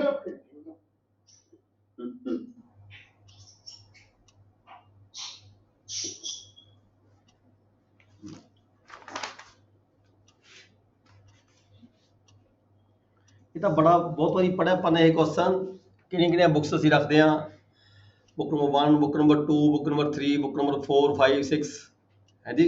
ਇਹਦੇ ਬਾਅਦ ਤਾਂ ਬਹੁਤ ਵਾਰੀ ਡਿਟੇਲ 'ਚ ਪੜ੍ਹਿਆ ਆਪਾਂ ਨੇ ਕਿਹੜੀ ਕਿਤਾਬ 'ਚ ਕਿਹੜਾ ਡਾਕੂਮੈਂਟ ਲੱਗਦਾ ਹੈ, ਬਿੱਲ ਕਿੱਥੇ ਲੱਗਦੀ ਹੈ, ਪਾਵਰ ਟਾਰਨੀ ਕਿੱਥੇ ਲੱਗਦੀ ਹੈ। ਬੁੱਕ ਨੰਬਰ 2 'ਚ ਕੀ ਲਿਖਦੇ ਹਾਂ? ਬੁੱਕ ਨੰਬਰ 2 'ਚ ਅਸੀਂ ਲਿਖਦੇ ਹੁੰਦੇ ਹਾਂ ਜੇ ਕੋਈ ਡਾਕੂਮੈਂਟ ਅਸੀਂ ਰਿਫਿਊਜ਼ ਕਰਦੇ ਹਾਂ ਤਾਂ ਉਹਦੀ ਬੁੱਕ ਨੰਬਰ 2 'ਚ ਐਂਟਰੀ ਪਾਉਂਦੇ ਹਾਂ, ਠੀਕ ਹੈ। ਬੁੱਕ ਨੰਬਰ 1 ਦੇ ਵਿੱਚ ਜਿੰਨੇ ਅਸੀਂ ਰਜਿਸਟਰ ਡਾਕੂਮੈਂਟ ਕਰਦੇ ਹਾਂ, ਵਸੀਕੇ ਕਰਦੇ ਹਾਂ ਸੇਲ ਦੇ ਵਗੈਰਾ ਦੇ, ਇਹ ਸਾਰੇ ਬੁੱਕ ਨੰਬਰ 1 'ਚ ਦਰਜ ਕੀਤੇ ਜਾਂਦੇ ਆ। ਵਸੀਤਾਂ ਵਗੈਰਾ ਦਰਜ ਹੁੰਦੀਆਂ ਨੇ। ਬੁੱਕ ਨੰਬਰ 3 ਦੇ ਵਿੱਚ ਵਿਲਸ ਤੇ ਅਡਾਪਸ਼ਨ ਡੀਡਸ ਅਸੀਂ ਦਰਜ ਕਰਦੇ ਹਾਂ। ਬੁੱਕ ਨੰਬਰ 4 'ਚ ਆਪਸ਼ਨਲ ਹੁੰਦੀਆਂ ਨੇ, ਆਪਸ਼ਨਲ ਡਾਕੂਮੈਂਟ ਜਿਹੜੇ ਦਰਜ ਕੀਤੇ ਜਾਂਦੇ ਨੇ, ਠੀਕ ਹੈ ਜੀ। ਬੁੱਕ ਨੰਬਰ 5 ਦੇ ਵਿੱਚ ਜਿਹੜਾ ਹੁੰਦਾ ਇਹ ਰਜਿਸਟਰਾਰ ਦੇ ਆਫਿਸ 'ਚ ਹੁੰਦੀ ਹੈ, ਇਹਦੇ 'ਚ ਬਿਲਸ ਜਮ੍ਹਾਂ ਕਰਾਈਆਂ ਜਾਂਦੀਆਂ ਨੇ। ਰਜਿਸਟਰਾਰ ਦੇ ਆਫਿਸ 'ਚ ਜੇ ਕੋਈ ਬੰਦਾ ਵਸੀਅਤ ਕਰਾ ਕੇ ਆਪਦੀ ਸੇਫ ਕਸਟਡੀ 'ਚ ਰੱਖਣਾ ਚਾਹੁੰਦਾ ਹੁੰਦਾ ਤਾਂ ਉਹ ਬੁੱਕ ਨੰਬਰ 5 ਦਰਜ ਕਰ ਦਿੱਤੀ ਜਾਂਦੀ ਹੈ, ਉਹ ਰਜਿਸਟਰਾਰ ਦੇ ਆਫਿਸ 'ਚ ਰਹਿੰਦੀ ਹੈ, ਠੀਕ ਹੈ ਜੀ। Book number 6 power of attorney ਵਗੈਰਾ ਹੁੰਦੀਆਂ ਨੇ, ਉਹ ਦਰਜ ਹੁੰਦੀਆਂ ਨੇ। ਇਹ ਤੁਸੀਂ ਮੈਨੂਅਲ ਦਾ chapter 4 registration manual, chapter 4 books and records ਦਾ ਇੱਕ ਤੁਹਾਡਾ ਚੈਪਟਰ ਬਣਿਆ ਹੋਇਆ ਹੈਗਾ। ਬੁੱਕਸ ਐਂਡ ਰਿਕਾਰਡਸ ਦਾ ਚੈਪਟਰ ਬਣਿਆ ਮੈਨੂਅਲ ਦੇ ਵਿੱਚ, ਚੈਪਟਰ ਨੰਬਰ 4। ਇਹਦੇ ਵਿੱਚ section para number 57, para number 57 ਹੈਗਾ ਜੀ, ਠੀਕ ਹੈ। ਇਹ ਤੁਹਾਡਾ ਸਾਰਾ ਕਵਰ ਹੋ ਜਾਂਦਾ ਹੈ 57 ਦੇ ਵਿੱਚ। ਸਰ ਸੈਕਸ਼ਨ 50 ਨਹੀਂ ਹੋਊਗਾ ਜੀ? Section 50 G register books to be kept in several offices. ਠੀਕ ਹੈ, ਉਹ 52 ਵੀ ਆਉਂਦਾ ਜੀ। ਦੇਖੋ ਆਪਾਂ ਪਹਿਲਾਂ ਬਹੁਤ ਵਾਰੀ ਗੱਲ ਕੀਤੀ ਹੈ, ਜੇ ਐਕਟ ਦੇ ਵਿੱਚ ਪ੍ਰੋਵੀਜ਼ਨ ਕਿਤੇ ਹੈਗੀ ਹੈ ਤਦ ਹੀ ਅੱਗੇ ਮੈਨੂਅਲ ਬਣਦੇ ਨੇ, ਠੀਕ ਹੈ। ਮੈਨੂਅਲ ਦੇ ਵਿੱਚ ਡਿਟੇਲ ਦਿੱਤੀ ਜਾਂਦੀ ਹੈ, ਐਕਟ ਦੇ ਵਿੱਚ ਥੋੜਾ ਸ਼ਾਰਟ ਦਿੱਤਾ ਜਾਂਦਾ ਹੈ। ਆਪਾਂ ਨੂੰ ਜਿੱਥੋਂ ਮਰਜ਼ੀ ਡੀਲ ਕਰ ਸਕਦੇ ਹਾਂ। ਜੇ ਸਾਨੂੰ ਲੱਗਦਾ ਕੁਐਸਚਨ ਦੀ ਵੇਟੇਜ ਦੇਖੋਗੇ, ਕੁਐਸਚਨ ਕਿੰਨੇ ਨੰਬਰ ਦਾ ਹੈਗਾ, ਜੇ ਸ਼ਾਰਟ ਕੁਐਸਚਨ ਹੈਗਾ ਫਿਰ ਤੁਸੀਂ ਸ਼ਾਰਟ ਆਨਸਰ ਦੇ ਦਿਓ, ਠੀਕ ਹੈ। ਜੇ ਕੁਐਸਚਨ ਥੋੜਾ ਲੰਮਾ ਚੌੜਾ ਹੈਗਾ, ਤੁਹਾਡੇ ਡਿਟੇਲ ਪੁੱਛੀ ਗਿਆ, ਤੁਹਾਡੇ ਤੋਂ ਸਰ ਪ੍ਰੋਸੀਜਰ ਪੁੱਛਿਆ ਗਿਆ, ਜੇ ਪ੍ਰੋਸੀਜਰ ਪੁੱਛਿਆ ਗਿਆ ਫਿਰ ਪ੍ਰੋਸੀਜਰ ਜਾ ਕੇ ਮੈਨੂਅਲ 'ਚ ਜ਼ਿਆਦਾ ਹੁੰਦਾ ਹੈਗਾ, ਮੈਨੂਅਲ 'ਚ ਡਿਟੇਲ ਦਿੱਤੀ ਜਾਂਦੀ ਹੈ। ਹੁਣ ਇਹਦੇ ਵਿੱਚ ਕੀ ਹੈਗਾ, in list the books which are to be kept in the office of the registrar and sub registrar, mention the instructions about certain documents which are to be registered in these books। ਇਹ ਤੁਹਾਡਾ question ਹੈਗਾ। ਇਹਦੇ ਮੁਤਾਬਕ ਤੁਹਾਡਾ ਜਿਹੜਾ section ਪੂਰਾ ਕਰਦਾ ਹੈ। 51 ਦੇ ਵਿੱਚ ਕਿੰਨਾ ਕੁ ਲਿਖਿਆ ਪਿਆ? 51 ਦੇ ਵਿੱਚ ਜਿਹੜਾ ਸਰ ਰਜਿਸਟ੍ਰੇਸ਼ਨ ਐਕਟ ਦਾ ਸੈਕਸ਼ਨ ਹੈ ਨਾ, ਉਹਦੇ ਵਿੱਚ 6ਵੀਂ ਬੁੱਕ ਦਾ ਨਹੀਂ ਹੈਗਾ ਕੋਈ ਵੀ ਹਵਾਲਾ, ਲੇਕਿਨ ਮੈਨੂਅਲ 'ਚ ਜੇ ਜਾਓ ਤਾਂ 57 ਜਿਹੜਾ ਰੂਲ ਆ ਜਾਂ ਪੈਰਾ, ਉਹਦੇ ਵਿੱਚ 6 ਬੁੱਕ ਨੰਬਰ 6 ਦਾ ਵੀ ਰੈਫਰੈਂਸ ਹੈ। ਦੇਖੋ ਤੁਹਾਡੇ ਇਹਦੇ ਵਿੱਚ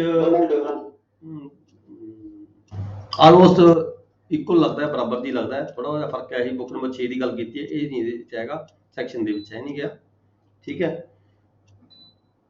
ਬੁੱਕ ਨੰਬਰ 6 ਮੈਨੂਅਲ ਦੇ ਵਿੱਚ ਹੈ, ਜਿਹੜਾ ਮਰਜ਼ੀ ਲਿਖੋ ਜੀ, ਕੋਈ ਦਿੱਕਤ ਨਹੀਂ ਹੈ, ਠੀਕ ਹੈ ਜੀ। ਹਵਾਲਾ ਨਾਲ ਤੁਸੀਂ ਸੈਕਸ਼ਨ ਦਾ ਹਵਾਲਾ ਦੇ ਕੇ ਦੋਨਾਂ ਦਾ ਹਵਾਲਾ ਦੇ ਸਕਦੇ ਹੋ। ਸੈਕਸ਼ਨ ਦਾ ਹਵਾਲਾ ਵੀ ਦੇ ਦੋਗੇ ਤਾਂ ਹੋਰ ਵੀ ਬੈਟਰ ਹੋ ਜਾਂਦਾ ਹੈ। ਪੈਰਾ ਨੰਬਰ 64 ਦੇ ਵਿੱਚ ਲਿਖਿਆ ਹੈ ਨਾਨ ਟੈਸਟਾਮੈਂਟਰੀ ਡਾਕੂਮੈਂਟ, ਇਹ ਕਿਹੜਾ ਕਿਹਾ ਜਾਂਦਾ ਸਰ? ਹੈ ਜੀ, ਪੈਰਾ ਨੰਬਰ 64 ਦੇ ਵਿੱਚ non testamentary document sir, non testamentary document ਕਿਹੜੇ ਹੁੰਦੇ ਨੇ ਸਰ? ਕਿਹਦੇ ਨਾਨ ਟੈਸਟਾਮੈਂਟਰੀ ਡਾਕੂਮੈਂਟ ਸਰ ਕਿਹੜੇ ਹੁੰਦੇ ਨੇ? ਨਾਨ ਟੈਸਟਾਮੈਂਟਰੀ ਡਾਕੂਮੈਂਟ ਉਹ ਹੁੰਦੇ ਨੇ ਵਸੀਤਾਂ ਨੂੰ ਛੱਡ ਕੇ, ਵਸੀਅਤ ਨੂੰ ਛੱਡ ਕੇ ਸਾਰੇ ਡਾਕੂਮੈਂਟ ਜਿਹੜੀਆਂ ਸੇਲ ਡੀਡ ਵਗੈਰਾ ਵਗੈਰਾ ਹੁੰਦੀਆਂ ਨੇ ਇਹ ਸਾਰੇ ਨਾਨ ਟੈਸਟਾਮੈਂਟਰੀ ਡਾਕੂਮੈਂਟ ਹੁੰਦੇ ਨੇ। ਟੈਸਟਾਮੈਂਟਰੀ ਮਤਲਬ ਇਹ ਹੁੰਦਾ ਹੈ ਆਪਦੇ ਆਪ ਨੂੰ ਅਸੀਂ ਟੈਸਟ ਕਰਦੇ ਹਾਂ ਕਿਸੇ ਚੀਜ਼ ਨੂੰ, ਅਸੀਂ ਜੋ ਵਸੀਅਤ ਬਣਾ ਰਹੇ ਹਾਂ ਨਾ ਉਹ 'ਚ ਅਸੀਂ ਆਪਣੇ ਆਪ ਨੂੰ ਟੈਸਟ ਕਰਕੇ ਅਸੀਂ ਵਸੀਅਤ ਬਣਾ ਰਹੇ ਹਾਂ। ਵਸੀਅਤਾਂ ਜਿਹੜੀਆਂ ਹੁੰਦੀਆਂ ਨੇ ਇਹ ਟੈਸਟਾਮੈਂਟਰੀ ਡਾਕੂਮੈਂਟ ਹੁੰਦੀਆਂ ਨੇ। ਬਾਕੀ ਇਹਨਾਂ ਸੇਲ ਡੀਡ ਵਗੈਰਾ, ਮੌਰਗੇਜ ਡੀਡ, ਸੇਲ ਡੀਡ, ਮੁਰਤਨ ਆਪਣੀ ਰਹਿਣ ਦੀਆਂ ਵਸੀਕੇ, ਇਹ ਸਾਰੇ ਨਾਨ ਟੈਸਟਾਮੈਂਟਰੀ ਡਾਕੂਮੈਂਟ ਹੁੰਦੇ ਆ। ਸੇਲ ਵੀ ਇਹਦੇ ਵਿੱਚ ਆ ਜਾਂਦੀਆਂ ਨੇ ਸਾਰੀ ਵਸੀਅਤਾਂ ਨੂੰ ਛੱਡ ਕੇ। ਸਰ ਕੀ ਇਹਨੂੰ ਨਾਨ ਟੈਸਟਾਮੈਂਟਰੀ ਨੂੰ ਇਹ ਵੀ ਕਹਿ ਸਕਦੇ ਕਿ ਜਿਹੜੇ ਓਪਨ ਟੂ ਪਬਲਿਕ ਇਨਸਪੈਕਸ਼ਨ ਹੋਣ, ਇਦਾਂ ਇਹਨੂੰ ਡਿਫਾਈਨ ਕੀਤਾ ਜਾ ਸਕਦਾ? ਨਹੀਂ, ਆਪਣੇ ਕੋਲ ਕਿਹੜਾ ਕੋਈ ਡੈਫੀਨੇਸ਼ਨ ਹੈ ਵੀ ਨਾਨ ਟੈਸਟਾਮੈਂਟਰੀ ਡਾਕੂਮੈਂਟ ਦੀ ਡੈਫੀਨੇਸ਼ਨ ਕੋਈ ਆਈ ਹੈ, ਫਿਰ ਆਪਾਂ ਕਰੀਏ ਇਸ ਗੱਲ ਨੂੰ, ਠੀਕ ਹੈ ਸਰ। ਹੈ ਨਾ। ਨਾਨ ਟੈਸਟਾਮੈਂਟਰੀ ਡਾਕੂਮੈਂਟ ਵਾਲੇ ਪੁੱਛਿਆ ਸਰ ਪਹਿਲੇ ਪੁਰਾਣੀ ਸੈਸ਼ਨ ਦੇ ਉੱਪਰ।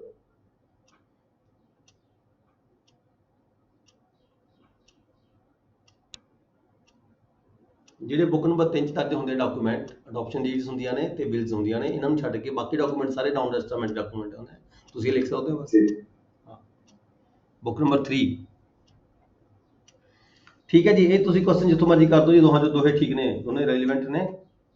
ਪ੍ਰੋਡਕਸ਼ਨ ਡੇਟ ਵੀ ਤੇ ਟੈਸਟਾਮੈਂਟਰੀ ਹੋਈ ਹੈ ਹੈ ਜੀ। ਪ੍ਰੋਡਕਸ਼ਨ ਡੇਟ ਹਾਂਜੀ, ਟੈਸਟਾਮੈਂਟਰੀ ਟੈਸਟਾਮੈਂਟਰੀ ਹੁੰਦੀ ਹੈ ਜੀ। ਹਾਂ, ਬੁੱਕ ਨੰਬਰ 3 'ਚ ਦਰਜ ਹੁੰਦੀ ਹੈ। नेक्स्ट क्वेश्चन आ गया जी।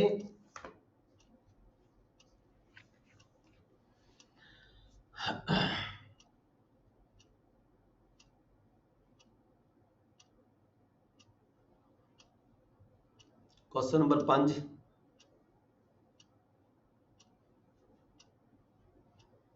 ਇਹ ਤੁਹਾਡਾ ਜਿਹੜਾ ਕੁਐਸਚਨ ਸੀ ਪਹਿਲਾਂ ਅਸੀਂ ਪੜਿਆ ਇਹ 10 ਨੰਬਰ ਦਾ ਕੁਐਸਚਨ ਸੀਗਾ।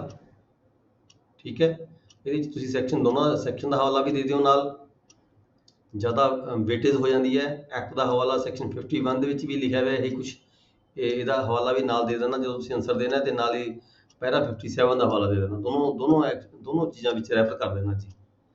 ਕੁਐਸਚਨ ਨੰਬਰ 5 ਹੈ, ਇਹਦੇ ਦੋ ਪਾਰਟ ਨੇ, ਏ ਤੇ ਬੀ। ਏ ਪਾਰਟ 'ਚ ਲਿਖਿਆ ਗਿਆ ਕੈਨ ਆ ਇੰਪਰੋਪਰਲੀ stamped instrument B admitted how, ਕਿ ਇੰਪਰੋਪਰਲੀ ਜਿਹਦੇ ਉੱਪਰ ਪ੍ਰੋਪਰ ਸਟੈਂਪ ਨਾ ਲੱਗੇ ਹੋਏ ਹੋਣ, ਮਤਲਬ ਘੱਟ ਸਟੈਂਪ ਲੱਗੇ ਹੋਏ ਹੋਣ, ਇਹ ਕੇ ਲਈ ਬੀ ਐਡਮਿਟਡ, ਕੀ ਐਡਮਿਟ ਕੀਤਾ ਜਾ ਸਕਦਾ ਹੈ, ਜੇ ਕੀਤਾ ਜਾ ਸਕਦਾ ਕਿਵੇਂ ਕੀਤਾ ਜਾ ਸਕਦਾ, ਕਿਉਂ ਕੀਤਾ, ਹਾਊ ਕਿਵੇਂ ਕੀਤਾ ਜਾ ਸਕਦਾ, ਕਦੇ ਲਈ ਐਡਮਿਟ ਹੁੰਦਾ ਜੀ ਡਾਕੂਮੈਂਟ,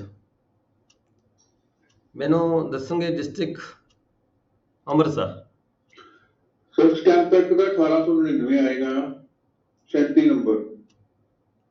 ਸਰ ਸੰਤਾਲੀ ਚੈਪਟਰ 3 ਹੈ। Can a improperly stamped Stamp act instrument be admitted? Sir 47 ਮੈਨੂੰ ਲੱਗਦਾ 47 ਤਾਂ ਇੰਪੋਰਟਡ ਡਾਕੂਮੈਂਟ ਦਾ ਹੁੰਦਾ ਹੈ। ਡਿਸਟ੍ਰਿਕਟ ਜਲੰਧਰ ਵਾਲੇ ਦੱਸਣਗੇ ਜੀ। ਡਿਸਟ੍ਰਿਕਟ ਜਲੰਧਰ ਸਰ 35 ਤੇ 37 ਹੈਗਾ ਜੀ ਸੈਕਸ਼ਨ ਜੀ ਸਟੈਂਪ ਐਕਟ ਦਾ ਜੀ।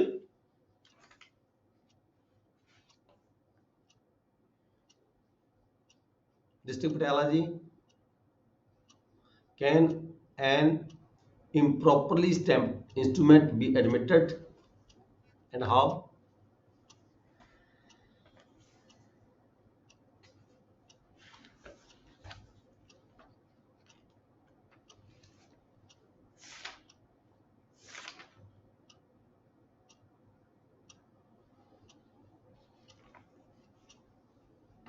District Bathinda।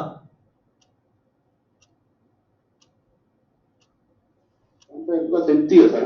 हाँ जी। ਸਟੈਂਪ ਐਕਟ ਦਾ 37 ਨੰਬਰ ਹੈ ਜੀ। Stamp Act 37।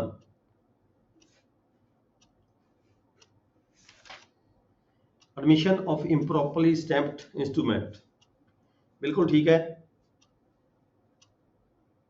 ਜਗਪਾਲ ਲਿਖਣੀ ਨਾਲ ਜਿਹੜਾ ਆਪਾਂ ਲਿਖੇ ਸੀ ਤੇ question.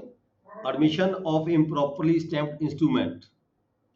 The state government may make rules providing that where an instrument bears a stamp of sufficient amount but of improper description, it may, on the payment of duly with which the same is chargeable be certified to be duly stamped, and any instrument so certified shall be then be deemed to be have been as from the date of its execution.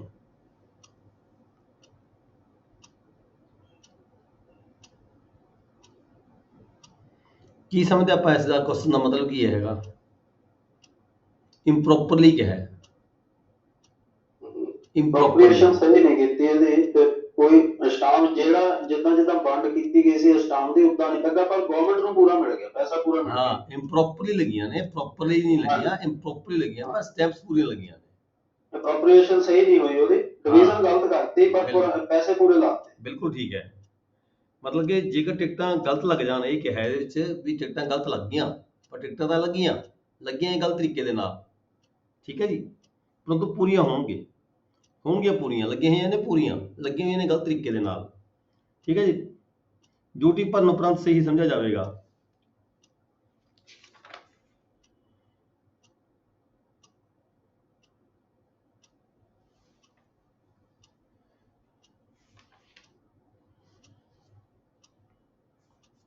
Question तो यही 33 बनता है ਤੁਹਾਡਾ, ਇਹ 37 sorry.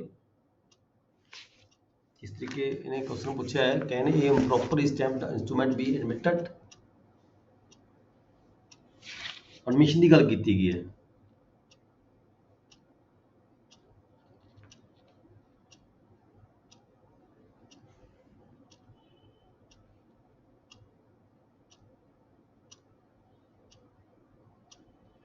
देखो 35 ਦੇ ਵਿੱਚ ਹੈ not duly stamped, मतलब कि प्रॉपर स्टैंप नहीं ਲੱਗੀਆਂ ਹੋਈਆਂ। ਇੱਥੇ improperly ਦੀ ਗੱਲ ਕੀਤੀ ਗਈ ਹੈ।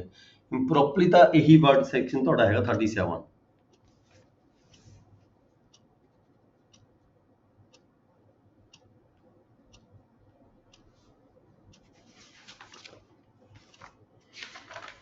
क्वेश्चन नंबर 5 नंबर ਦਾ ਤੁਹਾਡਾ ਸਵਾਲ ਹੈਗਾ ਇਹ, ठीक है, यही लिखोगे जी, 37 लिखोगे। नेक्स्ट क्वेश्चन ਇਹਦਾ ਹੈਗਾ ਅੱਗੇ, how are impounded instrument deal with? ਬਹੁਤ ਵਾਰੀ ਪੜਿਆ ਆਪਾਂ ਨੇ, ਇੰਪਾਊਂਡਡ ਡਾਕੂਮੈਂਟ ਨੂੰ ਡੀਲ ਵਿਦ ਕਿਵੇਂ ਕਰਨਾ ਹੈ। ਡਾਕੂਮੈਂਟ ਇੰਪਾਊਂਡ ਹੋ ਚੁੱਕਿਆ ਆਲਰੇਡੀ, ਕਿਉਂਕਿ ਸਾਡੇ ਕੋਲ ਇੰਪਾਊਂਡਡ ਦੀ ਗੱਲ ਕੀਤੀ ਗਈ ਹੈ। How are impounded document instrument deal with, ਦੱਸਣਗੇ ਜੀ। ਡਿਸਟ੍ਰਿਕਟ ਬਠਿੰਡਾ, ਡਿਸਟ੍ਰਿਕਟ ਬਠਿੰਡੇ ਤੋਂ ਕੌਣ ਕਿਹੜੇ ਕਾਨੂੰਨ ਸਾਹਿਬ ਬੈਠੇ ਨੇ? ਜਗਪਾਲ ਜੀ ਦੱਸੋ। ਡਿਸਟ੍ਰਿਕਟ, ਹਾਂ, how are impounded document instrument deal with, ਕਿਹੜੇ ਸੈਕਸ਼ਨ ਚ ਆਏਗਾ ਜੀ? ਮੈਨੂਅਲ ਦਾ ਪੈਰਾ 115 ਹੈ ਜੀ, ਪੈਰਾ 115 ਮੈਨੂਅਲ ਦਾ ਜੀ। ਅੱਗੇ ਚਲੋ। ਡਿਸਟ੍ਰਿਕਟ ਸੰਗਰੂਰ, ਸੈਕਸ਼ਨ 30 ਭਗਵਾਨ ਦਾਸ 38 ਜੀ।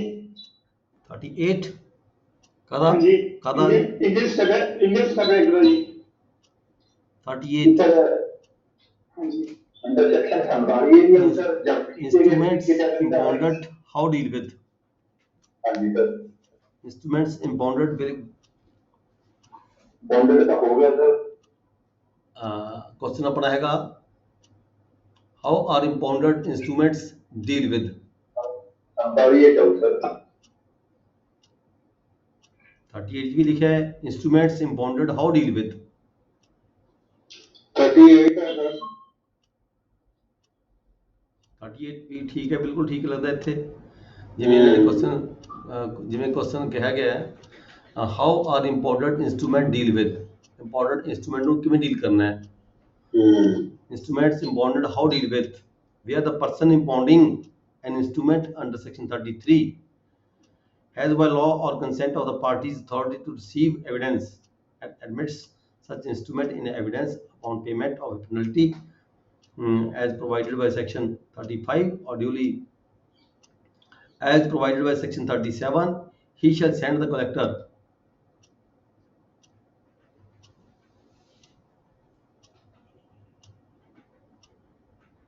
how are impounded instrument deal with?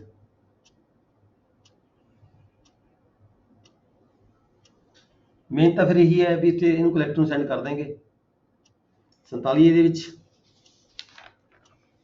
47 ਚ ਅੱਗੇ ਫਿਰ ਪ੍ਰੋਸੀਜਰ ਦੱਸਿਆ ਗਿਆ ਹੈ। ਦੇਖੋ ਇੱਥੇ ਡੀਲ ਵਿਦ ਤੇ ਕੁਐਸਚਨ 'ਚ ਫਰਕ ਪੈ ਗਿਆ ਬਹੁਤ, ਤੁਹਾਡੇ ਜਵਾਬ ਦੇਣ ਦੇ ਵਿੱਚ ਤੇ ਕੁਐਸਚਨ 'ਚ ਫਰਕ ਪੈ ਜਾਂਦਾ ਹੈ। ਇੱਥੇ ਤਾਂ ਡੀਲ ਵਿਦ ਕਿਹਾ ਹੈ ਤੁਸੀਂ ਕਿਵੇਂ ਡੀਲ ਕਰਨਾ ਉਸ ਨੂੰ, ਡਾਕੂਮੈਂਟ ਨੂੰ ਡੀਲ ਕਿਵੇਂ ਕਰਨਾ ਹੈ। 47 ਚ ਦੱਸਿਆ ਗਿਆ ਪ੍ਰੋਸੀਜਰ ਪ੍ਰੋਪਰ, ਜੇ ਕੋਈ ਡਾਕੂਮੈਂਟ ਇੰਪਾਊਂਡ ਹੋ ਕੇ ਆ ਗਿਆ ਤੁਹਾਡੇ ਪਾਸ, ਕਲੈਕਟਰ ਦੇ ਕੋਲੇ ਆ ਗਿਆ, ਕਲੈਕਟਰ ਕੋਲੇ ਆ ਗਿਆ, ਚਾਹੇ ਤਾਂ ਉਹ ਰਜਿਸਟਰਾਰ ਚਾਹੇ ਤਾਂ ਉਹ ਸਬ ਰਜਿਸਟਰਾਰ ਨੇ ਭੇਜ ਦਿੱਤਾ, ਡਾਕੂਮੈਂਟ ਇੰਪਾਊਂਡ ਕਰਕੇ ਭੇਜ ਦਿੱਤਾ, ਠੀਕ ਹੈ, ਸੈਕਸ਼ਨ 33 ਦੇ ਵਿੱਚ 33 38 ਦੇ ਵਿੱਚ ਸਬ ਰਜਿਸਟਰਾਰ ਨੇ ਭੇਜਤਾ ਕਲੈਕਟਰ ਦੇ ਪਾਸ, ਜਾਂ ਫਿਰ ਸਬ ਰਜਿਸਟਰਾਰ ਨੇ ਔਨ ਦਾ ਆਡਿਟ ਪਾਰਟੀ ਨੇ ਕਿਤੇ ਸਟੈਂਪ ਡਿਊਟੀ ਕੱਢ ਦਿੱਤੀ ਵੀ ਇਹ ਡਾਕੂਮੈਂਟ ਤੇ ਜਿਹੜੇ ਸਟੈਂਪ ਨੇ ਘੱਟ ਲੱਗੇ ਹੋਏ ਨੇ, ਠੀਕ ਹੈ, ਫਿਰ ਵੀ ਸਬ ਰਜਿਸਟਰਾਰ ਹੀ ਭੇਜੇਗਾ ਉਸ ਡਾਕੂਮੈਂਟ ਨੂੰ ਕਲੈਕਟਰ ਦੇ ਪਾਸ। ਕਲੈਕਟਰ ਦੇ ਪਾਸ ਜਦੋਂ ਡਾਕੂਮੈਂਟ ਚਲਾ ਗਿਆ, ਫਿਰ ਕਲੈਕਟਰ ਦੇ ਕੋਲ ਜਿਹੜੀਆਂ ਪਾਵਰਾਂ ਨੇ ਉਹ ਸੈਕਸ਼ਨ 47 ਏ ਦੇ ਵਿੱਚ ਆ ਜਾਂਦੀਆਂ ਨੇ। 47 ਏ ਦੇ ਵਿੱਚ ਕਲੈਕਟਰ ਨੇ ਪ੍ਰੋਸੀਜਰ ਅਡਾਪਟ ਕਰਨਾ ਹੈ ਵੀ ਜਿਹੜਾ ਇੰਪਾਊਂਡਡ ਡਾਕੂਮੈਂਟ ਹੈਗਾ ਉਹਨੂੰ ਫਿਰ ਕਿਵੇਂ ਅੱਗੇ ਕਾਰਵਾਈ ਕਰਨੀ ਹੈ, ਪ੍ਰੋਸੀਜਰ ਕਿਵੇਂ ਅਡਾਪਟ ਕਰਨਾ ਹੈਗਾ, ਉਹ ਸੈਕਸ਼ਨ 47 ਏ ਹੈ। ਇੱਥੇ ਥੋੜਾ ਭੁਲੇਖਾ ਪੈਂਦਾ ਦੇਖੋ ਤੁਹਾਨੂੰ ਕੁਐਸਚਨ ਦੇ ਵਿੱਚ ਵੀ 47 ਏ 'ਚ ਡੀਲ ਕਰੋਗੇ ਜਾਂ ਸੈਕਸ਼ਨ 38 'ਚ ਡੀਲ ਕਰੋਗੇ। How are impounded instrument deal with, ਇੱਥੇ ਡੀਲ ਵਿਦ ਕਹਿ ਕੇ ਛੱਡ ਦਿੱਤਾ। ਜੇ ਸਾਡੇ ਕੋਲ ਪ੍ਰੋਸੀਜਰ ਅਡਾਪਟ ਕੀਤਾ ਜਾਂਦਾ ਵੀ ਪ੍ਰੋਸੀਜਰ ਕਿਹੜਾ ਪ੍ਰੋਸੀਜਰ ਅਡਾਪਟ ਕੀਤਾ ਜਾਵੇਗਾ, ਹਾਂਜੀ ਸਰ ਜਦੋਂ ਮੈਨੂੰ ਰੈਵਨਿਊ ਅਫਸਰ ਨੂੰ ਪਤਾ ਲੱਗ ਗਿਆ ਕਿ ਇਹ ਕਮੀ ਸਟਾਮ ਦੇ ਵਿੱਚ ਆ ਰਿਹਾ, ਤਾਂ ਉਸੇ ਵੇਲੇ ਉਹਦੀ ਜਿਹੜੀ ਹੈਗੀ ਹੈ ਪ੍ਰੋਸੀਡਿੰਗ ਜਿਹੜੀ ਹੈਗੀ ਹੈ ਬਤੌਰ ਕਲੈਕਟਰ ਸ਼ੁਰੂ ਹੋ ਜਾਏਗੀ ਜਾਂ ਉਸ ਵੇਲੇ ਕੋਈ ਰਜਿਸਟ੍ਰੇਸ਼ਨ ਅਫਸਰ ਦੇ ਤੌਰ ਤੇ ਕਰੇਗਾ? ਦੇਖੋ ਸਭ ਤੋਂ ਪਹਿਲਾਂ ਡਿਊਟੀ ਬਣ ਜਾਂਦੀ ਹੈ ਵੀ ਪਾਰਟੀਆਂ ਨੂੰ ਕਿਹਾ ਜਾਵੇ ਵੀ ਇਹਦੇ ਸਟੈਂਪ ਘੱਟ ਲੱਗੇ ਨੇ, ਤੁਸੀਂ ਇਹਦੇ ਸਟੈਂਪ ਪੂਰੇ ਲਗਾ ਲਓ, ਠੀਕ ਹੈ, ਲਿਖਾ ਪੜ੍ਹੀ 'ਚ ਪੈਣ ਤੋਂ ਪਹਿਲਾਂ। ਇੱਥੇ ਤੱਕ ਤਾਂ ਉਹ ਰਜਿਸਟ੍ਰੇਸ਼ਨ ਅਫਸਰ ਦੇ ਤੌਰ ਤੇ ਕਹੇਗਾ। ਸੁਣੋ ਉਹ ਤਾਂ ਜਿਹੜੀ ਕੁਰਸੀ ਤੇ ਬੈਠਾ ਉਸ ਦੇ ਰਜਿਸਟਰਾਰ ਦੀ ਕੁਰਸੀ, ਸਬ ਰਜਿਸਟਰਾਰ ਦੀ ਕੁਰਸੀ ਤੇ ਬੈਠਾ, ਉਹ ਸਬ ਰਜਿਸਟਰਾਰ ਹੀ ਰਹੇਗਾ ਇੱਥੇ ਤਾਂ ਫਿਲਹਾਲ, ਠੀਕ ਹੈ। ਫਿਰ ਜਦੋਂ ਪਾਰਟੀਆਂ ਕਹਿੰਦੇ ਨਹੀਂ ਜੀ ਸਾਡਾ ਤਾਂ ਡਾਕੂਮੈਂਟ ਪੂਰਾ, ਸਾਡੇ ਸਟੈਂਪ ਪੂਰੇ ਲੱਗੇ ਹੋਏ ਨੇ, ਤੁਸੀਂ ਡਾਕੂਮੈਂਟ ਨੂੰ ਰਜਿਸਟਰ ਕਰੋ, ਠੀਕ ਹੈ, ਉਹ ਬਤੌਰ ਸਬ ਰਜਿਸਟਰਾਰ ਉਸ ਨੂੰ ਡਾਕੂਮੈਂਟ ਨੂੰ ਰਜਿਸਟਰ ਕਰ ਦੇਗਾ।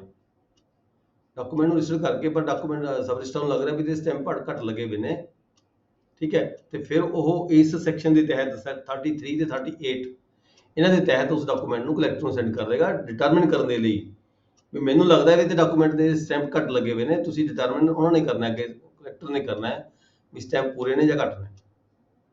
ਆਪਦੇ ਵੱਲੋਂ ਲਿਖ ਕੇ ਭੇਜੇਗਾ ਕਾਰਵਾਈ ਵੀ ਮੈਨੂੰ ਘੱਟ ਲੱਗਦੇ ਨੇ, ਇੱਦਾਂ ਘੱਟ ਲੱਗਦੇ ਨੇ, ਇੰਨੇ ਘੱਟ ਲੱਗਦੇ ਨੇ, ਠੀਕ ਹੈ, ਵੀ ਇਹਦੇ ਤੇ ਪੂਰੀ ਇਹਦੀ ਜਿਹੜੀ ਕਾਰਵਾਈ ਹੈਗੀ ਡਿਸਾਈਡ ਕੀਤਾ ਜਾਵੇ। 47 ਇਹਦੇ ਵਿੱਚ ਜਦੋਂ ਕਲੈਕਟਰ ਕੋਲ ਡਾਕੂਮੈਂਟ ਚਲਾ ਜਾਂਦਾ ਤਾਂ ਕਲੈਕਟਰ ਵੱਲੋਂ ਪਾਰਟੀਆਂ ਨੂੰ ਸਮਨ ਕਰ ਭੇਜ ਕੇ ਬੁਲਾਇਆ ਜਾਂਦਾ ਹੈ, ਠੀਕ ਹੈ। ਸਬ ਰਜਿਸਟਰਾਰ ਦੀ ਰਿਪੋਰਟ ਹੈ ਉਹ ਵੀ ਦੇਖੀ ਜਾਂਦੀ ਹੈ, ਜੇ ਆਡਿਟ ਵਾਲੇ ਦੀ ਪਾਰਟੀ ਦੀ ਰਿਪੋਰਟ ਹੋਵੇ ਤਾਂ ਉਹ ਵੀ ਦੇਖੀ ਜਾਂਦੀ ਹੈ, ਤੇ ਫਿਰ ਜਿਹੜੀ ਕੰਸਰਨਡ ਪਾਰਟੀ ਹੁੰਦੀ ਹੈ ਜਿਹਦਾ ਡਾਕੂਮੈਂਟ ਹੁੰਦਾ ਉਹਨਾਂ ਤੋਂ ਜਿਹੜਾ ਹੈਗਾ ਜਵਾਬ ਦਾਵਾ ਲਿਆ ਜਾਂਦਾ ਹੈ, ਰਿਪਲਾਈ ਲਈ ਜਾਂਦੀ ਹੈ, ਰਿਪਲਾਈ ਲੈ ਕੇ ਮੌਕਾ ਵੀ ਦੇਖਿਆ ਜਾ ਸਕਦਾ ਹੈ। ਫਿਰ ਨਾਲ ਸਬ ਰਜਿਸਟਰਾਰ ਦੀ ਦੁਬਾਰਾ ਵੀ ਜਿਹੜੀ ਐਜ ਤਹਿਸੀਲਦਾਰ ਦੀ ਰਿਪੋਰਟ ਵੀ ਲਈ ਜਾ ਸਕਦੀ ਹੈ, ਤਹਿਸੀਲਦਾਰ ਦੀ ਰਿਪੋਰਟ ਵੀ ਲਈ ਜਾ ਸਕਦੀ ਹੈ, ਸਬ ਰਜਿਸਟਰਾਰ ਦੀ ਰਿਪੋਰਟ ਵੀ ਲਈ ਜਾ ਸਕਦੀ ਹੈ, ਤਹਿਸੀਲਦਾਰ ਦੀ ਰਿਪੋਰਟ ਵੀ ਪਟਵਾਰੀ ਖਾਨ ਨੂੰ ਮੌਕੇ ਤੇ ਜਾ ਕੇ ਦੱਸਦੇ ਆ ਕਿ ਵੀ ਸਾਡੇ ਕੋਲ ਲੈਟਰਸ ਆਉਂਦੀਆਂ ਨੇ ਵੀ ਮੌਕੇ ਤੇ ਫਸਲ ਬੀਜੀ ਵੀ ਹੈ, ਰਕਬਾ ਵਾਹੀਯੋਗ ਹੈਗਾ ਜਾਂ ਗੈਰ ਮੁਮਕਿਨ ਰਕਬਾ ਹੈਗਾ, ਠੀਕ ਹੈ।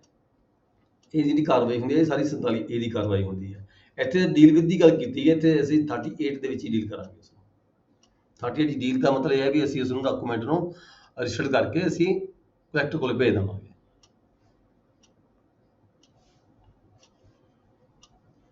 ਨੈਕਸਟ ਕੁਐਸਚਨ ਹੈਗਾ ਜੀ ਕੁਐਸਚਨ ਨੰਬਰ 6। ਇਹ ਸਾਡਾ 5 ਨੰਬਰ ਦਾ ਕੁਐਸਚਨ ਸੀ, ਕੋਈ ਜ਼ਿਆਦਾ ਲੰਮਾ ਚੌੜਾ ਨਹੀਂ ਸੀਗਾ, ਉਹਦੇ ਅਕੋਰਡਿੰਗ ਅਸੀਂ ਆਨਸਰ ਦੇਣਾ ਹੈ। ਕੁਐਸਚਨ ਨੰਬਰ 6 ਹੈਗਾ what special precautions has to be taken when an instrument to which government is a party is presented for the registration। ਜਦੋਂ ਕੋਈ ਜਿੱਥੇ ਸਰਕਾਰ ਪਾਰਟੀ ਹੁੰਦੀ ਹੈ, ਗਵਰਨਮੈਂਟ ਪਾਰਟੀ ਹੁੰਦੀ ਹੈ, ਉਹ ਡਾਕੂਮੈਂਟ ਤੁਹਾਡੇ ਕੋਲ ਰਜਿਸਟਰੀ ਦੇ ਲਈ ਆ ਜਾਂਦਾ ਹੈ, ਫਿਰ ਤੁਸੀਂ ਕੀ ਕਰਨਾ ਹੁੰਦਾ ਹੈ। ਡਿਸਟ੍ਰਿਕਟ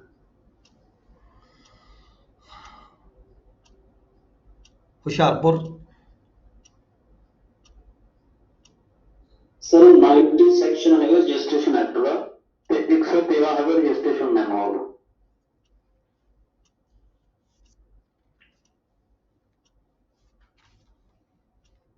मैनुअल 130 ਹਾਂਜੀ 113 ਜੀ ਸਰ।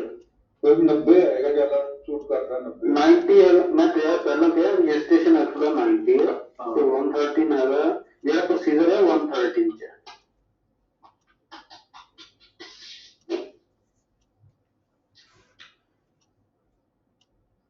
अपना क्वेश्चन है व्हाट स्पेशल प्रिकॉशन की गल की है, what special precaution has to be taken when an instrument to which government is a party presented for registration, ਕਿਹੜੇ ਪ੍ਰੀਕਾਸ਼ਨ ਅਸੀਂ ਲੈਣੀਆਂ ਹੁੰਦੀਆਂ ਨੇ।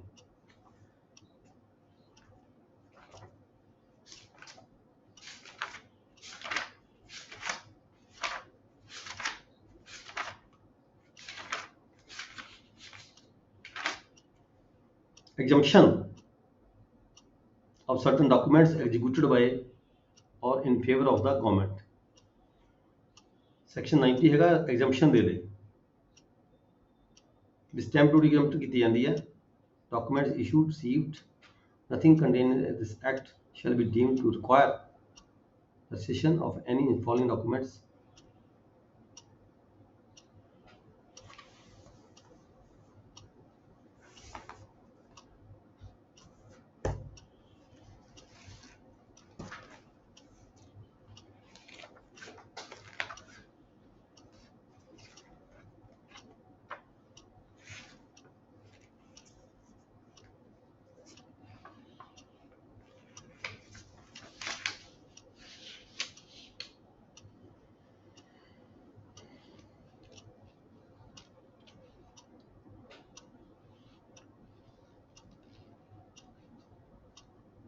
ਇੱਥੇ ਵੀ ਉਹੀ ਹੈ, exemption from stamp duty of instruments to which government is a party।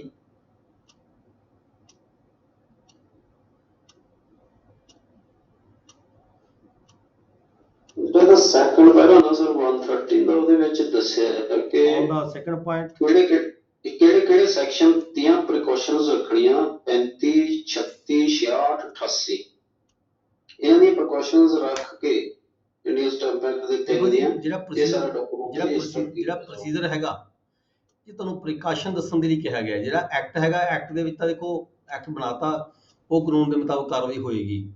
ਤੇ ਜਿਹੜਾ ਪ੍ਰੋਸੀਜਰ ਹੈ, ਪ੍ਰੀਕਾਸ਼ਨਸ ਵਗੈਰਾ ਦੀ ਗੱਲ ਕਰਤੀ, ਇਟ ਮੀਨਸ ਪ੍ਰੋਸੀਜਰ ਦੀ ਗੱਲ ਕਰ ਰਹੇ ਹਾਂ। ਠੀਕ ਹੈ, ਅਸੀਂ ਇਹ ਕੁਐਸਚਨ ਡੀਲ ਕਰਾਂਗੇ 113 ਤੋਂ, ਮੈਨੂਅਲ ਤੋਂ ਡੀਲ ਕਰਾਂਗੇ ਜੀ। ਇਹਦੇ ਵਿੱਚ ਤੁਹਾਡੇ ਸਾਰੇ ਸੈਕਸ਼ਨ ਐਕਟ ਵਗੈਰਾ ਸਾਰਾ ਕੁਝ ਆ ਗਿਆ ਵੀ ਕਿਹੜੀ ਪ੍ਰੀਕਾਸ਼ਨਸ ਤੁਹਾਨੂੰ ਰੱਖਣੀਆਂ ਚਾਹੀਦੀਆਂ ਨੇ ਜਦੋਂ ਕੋਈ ਡਾਕੂਮੈਂਟ ਸਰਕਾਰੀ ਜਿਹੜਾ ਹੈਗਾ ਅਸੀਂ ਡੀਲ ਕਰਨਾ ਹੈ। ਸੋ ਸਟਾਰ ਨੇ ਕੁਐਸਚਨ ਕਿੰਨੇ ਨੰਬਰ ਦਾ? 10 ਨੰਬਰ ਦਾ ਕੁਐਸਚਨ ਹੈ।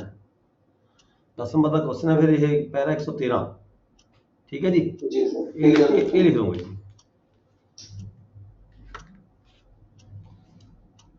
ਰਜਿਸਟ੍ਰੇਸ਼ਨ ਮੈਨੂਅਲ ਪੈਰਾ 113 ਜੀ।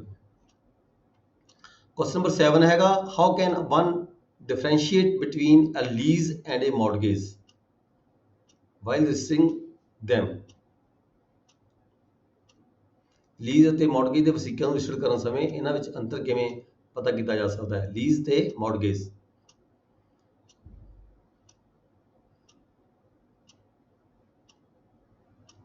ਦੱਸੋਗੇ ਜੀ। ਡਿਸਟ੍ਰਿਕਟ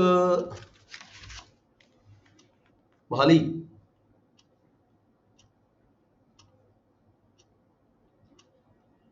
ਵੈਸ਼ਨੂ ਦਾਸ ਜੀ ਬੈਠੇ ਨੇ ਮੋਹਾਲੀ ਤੋਂ, ਆਈ ਥਿੰਕ। ਹਾਂ, how can it differentiate between the lease and A mortgage.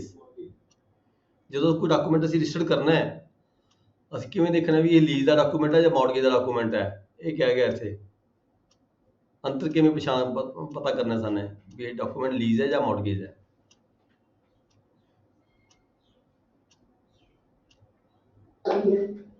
Gurdaspur ਜੀ। ਲੀਜ਼ ਜਿਹੜੀ ਹੈਗੀ ਹੈ ਉਹਦੇ ਵਿੱਚ ਟਾਈਮ ਹੁੰਦਾ, ਟਾਈਮ ਸਪੈਸੀਫਿਕ ਟਾਈਮ ਜਿਹੜਾ ਹੈਗਾ ਦਿੱਤਾ ਜਾਂਦਾ। ਕਿਹੜਾ ਡਿਸਟ੍ਰਿਕਟ ਬੋਲ ਰਿਹਾ ਹੈ?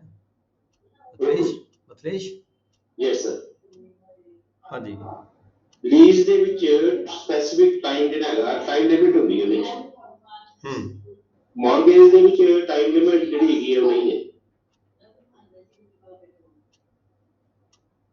ਕਿਆ ਹੈ? ਠੀਕ ਹੈ। Mortgage with possession, mortgage, conditional mortgage ਦੀਆਂ ਤਾਂ ਬਹੁਤ ਸਾਰੀਆਂ ਕਿਸਮਾਂ ਹੈਗੀਆਂ ਨੇ। ਟਾਈਮ ਲਿਮਿਟ ਵੀ ਹੁੰਦਾ, ਉਹਨਾਂ ਵਿੱਚ ਵੀ ਹੁੰਦਾ। ਹਾਂਜੀ। रजिस्ट्रेशन मैनुअल पैरा 82 ये देखो जरा जी सर बिल्कुल ठीक है पैरा यही है। 82 मैनुअल ਦਾ ਪੈਰਾ 82 ਦੇਖੋ ਜੀ ਕੀ ਕੀ ਹੈ ਇਹਦੇ ਵਿੱਚ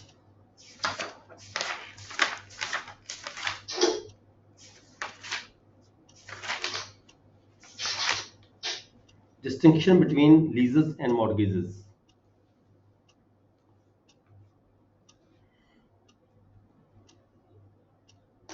between deeds of lease and deeds of mortgage for a limited period classification not always be followed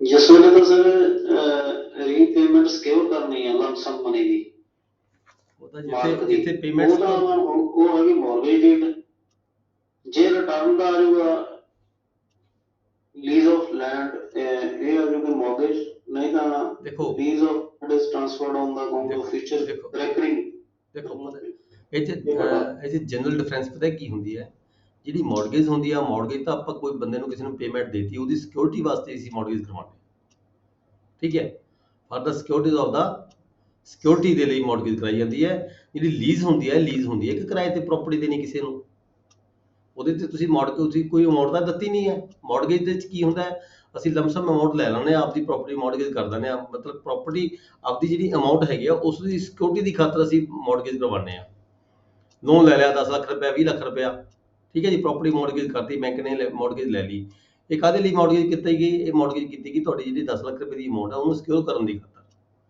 ਜਿਹੜੀ ਲੀਜ਼ ਹੁੰਦੀ ਹੈ ਲੀਜ਼ ਮਨੀ ਹੁੰਦੀ ਹੈ ਕਿ ਕਿਰਾਏ ਤੇ ਦੇਣੀ ਪ੍ਰਾਪਰਟੀ ਈਅਰ ਮੰਥਲੀ ਬੇਸਿਸ ਤੇ 20 ਸਾਲ ਲਈ 10 ਸਾਲ ਲਈ 5 ਸਾਲ ਲਈ ਠੀਕ ਹੈ ਇਹ ਲੀਜ਼ ਹੁੰਦੀ ਹੈ ਇਹਦੇ ਤੇ ਕੋਈ ਪ੍ਰਾਪਰਟੀ ਇਹਦੇ ਤੇ ਕੋਈ ਸਿਕਿਉਰਿਟੀ ਨਹੀਂ ਹੁੰਦੀ ਕਿਸੇ ਅਮਾਉਂਟ ਦੀ ਸਿਕਿਉਰਿਟੀ ਨਹੀਂ ਇਹਦੇ ਚ ਡੀਲ ਕਰਦੀ ਇਹ ਚ ਕੋਈ ਲਮਸਮ ਅਮਾਉਂਟ ਨਹੀਂ ਦਿੱਤੀ ਜਾਂਦੀ ਸਰ ਬੇਸਿਕ ਦਾ ਟਾਈਮ ਹੋ ਗਿਆ ਨਾ ਜੀ। ਬੇਸ਼ੱਕ ਦਿੱਤੀ ਜਾਂਦੀ ਹੈ ਥੋੜੀ ਬਹੁਤੀ ਦਿੱਤੀ ਜਾਂਦੀ ਹੈ ਪਰ ਇਹ ਕਿਰਾਏ ਦੇ ਮਕਸਦ ਲਈ ਹੁੰਦੀ ਹੈ ਜਿਹੜੀ ਲੀਜ਼ ਹੁੰਦੀ ਹੈ ਠੀਕ ਹੈ ਜੀ ਤੇ ਜਿਹੜੀ ਮੌਰਗੇਜ ਹੁੰਦੀ ਹੈ that is for the security of the money paid by the ਮਤਲਬ ਕਿ ਜਿਹੜਾ ਹੈਗਾ ਮੌਰਗੇਜ ਜਿਹੜਾ ਹੁੰਦਾ ਉਹ ਪੇਮੈਂਟ ਦਿੰਦਾ ਹੈ ਆਪਦੀ ਪੇਮੈਂਟ ਦੀ ਸਿਕਿਉਰਿਟੀ ਵਾਸਤੇ ਉਹ ਮੌਰਗੇਜ ਕਰਵਾ ਦਿੰਦਾ ਹੈ ਇੰਨਾ ਹੀ ਫਰਕ ਹੈ ਸੈਕਸ਼ਨ ਇਹ ਮੈਨੂਅਲ ਦਾ ਪੈਰਾ 82 ਨੋਟ ਕਰ ਲਓ ਜੀ ਡਿਫਰੈਂਸ ਤਾਂ ਬਹੁਤ ਵੱਡਾ ਇਹਦੇ ਵਿੱਚ ਹੈਗਾ ਦੋਨਾਂ ਚ ਆਪਸ ਦੇ ਵਿੱਚ ਲੀਜ਼ ਤੇ ਮੌਰਗੇਜ ਚ ਬਹੁਤ ਜ਼ਿਆਦਾ ਡਿਫਰੈਂਸ ਹੈ ਨੈਕਸਟ ਹੈ question 7 the B part what procedure has to be followed by the registering officer if the person concerned denies the execution of the document ਹਾਂ ਦੱਸਣਗੇ ਡਿਸਟ੍ਰਿਕਟ ਅੰਮ੍ਰਿਤਸਰ ਜੇ ਕੋਈ ਵਿਅਕਤੀ ਜਦੋਂ ਸਬ ਰਜਿਸਟਰਾਰ ਕੋਲੇ ਪੇਸ਼ ਹੁੰਦਾ ਹੈ ਆ ਕੇ ਕਹਿੰਦਾ ਮੈਂ ਤਾਂ ਡਾਕੂਮੈਂਟ ਡਿਨਾਈਜ਼ ਕਰਦਾ ਐਗਜੀਕਿਊਸ਼ਨ ਮੈਂ ਨਹੀਂ ਸਾਈਨ ਕੀਤੇ ਹੈਗੇ ਮੈਂ ਸਾਈਨ ਨਹੀਂ ਕੀਤੇ ਮੈਂ ਰਜਿਸਟਰੀ ਨਹੀਂ ਕਰਵਾਉਣੀ ਮੈਂ ਸਾਈਨ ਨਹੀਂ ਕੀਤੇ ਹੈਗੇ ਆਪਦੀ ਐਗਜੀਕਿਊਸ਼ਨ ਨੂੰ ਡਿਨਾਈ ਕਰਦਾ ਹੈ ਤਾਂ ਫਿਰ ਸਬ ਰਜਿਸਟਰਾਰ ਨੇ ਕੀ ਪ੍ਰੋਸੀਜਰ ਅਡਾਪਟ ਕਰਨਾ ਹੈ ਡਿਸਟ੍ਰਿਕਟ ਅੰਮ੍ਰਿਤਸਰ ਦੱਸਣਗੇ ਜੀ ਕਿੱਥੋਂ ਡੀਲ ਕਰਾਂਗੇ ਮੈਨੂਅਲ ਦਾ ਸਰ 141 ਆਏਗਾ ਸਰ ਕੌਣ ਬੋਲ ਰਹੇ ਨੇ ਅੰਮ੍ਰਿਤਸਰ ਤੋਂ ਹਾਂਜੀ ਸਰ ਹਾਂ ਬਿਲਕੁਲ ਠੀਕ ਹੈ ਬਿਲਕੁਲ ਠੀਕ ਹੈ ਹਾਂਜੀ ਰਜਿਸਟ੍ਰੇਸ਼ਨ ਮੈਨੂਅਲ ਪੈਰਾ 141 ਹਾਂਜੀ 141 ਜੇ ਕੋਈ ਦੱਸੋ ਜਰਾ ਇਹਦੇ ਬਾਰੇ ਕੀ ਕਹਿਣਾ ਚਾਹੁੰਦਾ ਹੈ ਫਿਰ ਕੀ ਕਰੇਗਾ ਸਬ ਰਜਿਸਟਰਾਰ ਜੋ ਕੋਈ ਵਿਅਕਤੀ ਉਹਨੇ ਇਹਨੂੰ ਕਿ ਰਿਫਿਊਜ਼ਲ ਪਾ ਕੇ ਬੜੀ ਨੰਬਰ 2 ਦੇ ਵਿੱਚ ਇੰਦਾਜ਼ ਕਰਕੇ ਅੰਦਾਜ਼ ਜਾਂਦਾ ਹੈ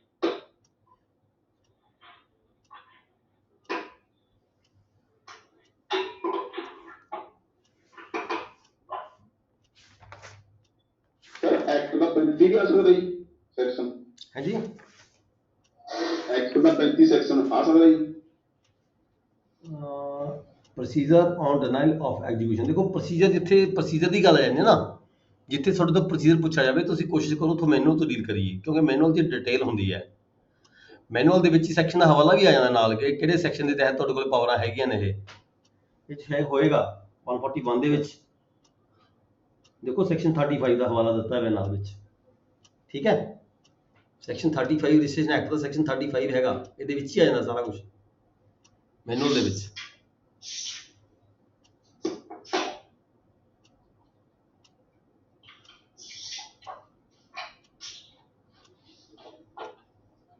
ਇੱਥੇ ਡਿਨਾਈ ਕੀਤੀ ਹੈ ਪਾਰਟੀ ਨੇ, deny of execution. If a person by whom the document purports to be executed denies its execution, or if he appeals to registering officer to be a minor, idiot, ਉਹ ਵੱਖਰੀ ਗੱਲ ਹੈ। ਚਲੋ ਇੱਥੇ deny ਦੀ ਗੱਲ ਕੀਤੀ ਗਈ ਹੈ।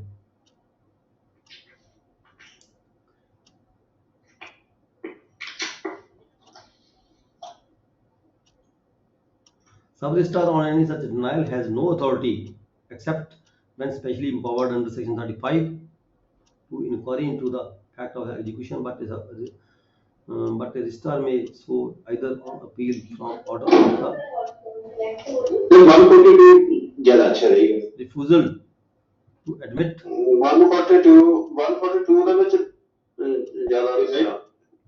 ਇੱਕ ਵਾਰ ਸਰ ਇਹ ਵੀ ਦੇਖਿਓ ਪਲੀਜ਼। दोनों ये भी आ सकता है। दोनों कवर होते हैं। refusal to admit execution is a denial of execution। refusal to admit execution is a denial of execution। यही है। दोनों का रेफरेंस सर refusal to पाया admit जाता है। execution of a document is a denial of execution within the meaning of the act, as also willful refusal, neglect and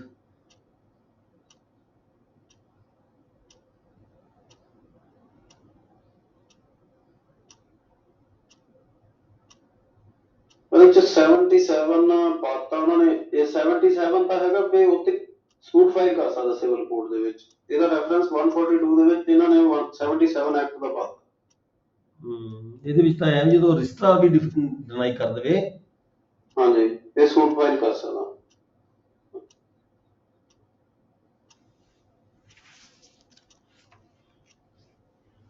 question ये हैगा what procedure has to be followed by the registering officer। registering officer ने की करना है, registering officer ने की करना है। ਇਹ ਕਿਤੇ ਕਵਰ ਹੁੰਦਾ ਵੀ registering officer ਨੇ ਕੀ ਕਰਨਾ ਹੈ, ਦੱਸਿਆ ਗਿਆ। ਇਹ 141 ਦੀ ਪਹਿਲੀ ਲਾਈਨ 'ਚ ਹੀ ਹੈ। ਇੰਨਾ ਸ਼ਬਦ ਲਿਖਿਆ if the person by whom the document purports to be executed denies its execution।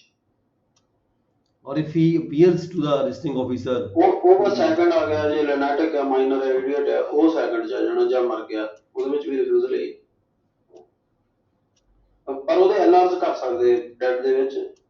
ਫਿਰ ਇੱਥੇ ਕੀ ਗਿਆ the registering officer if a sub registrar is bound to record an order of refusal to register।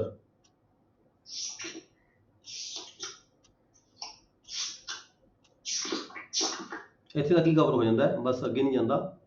the registering officer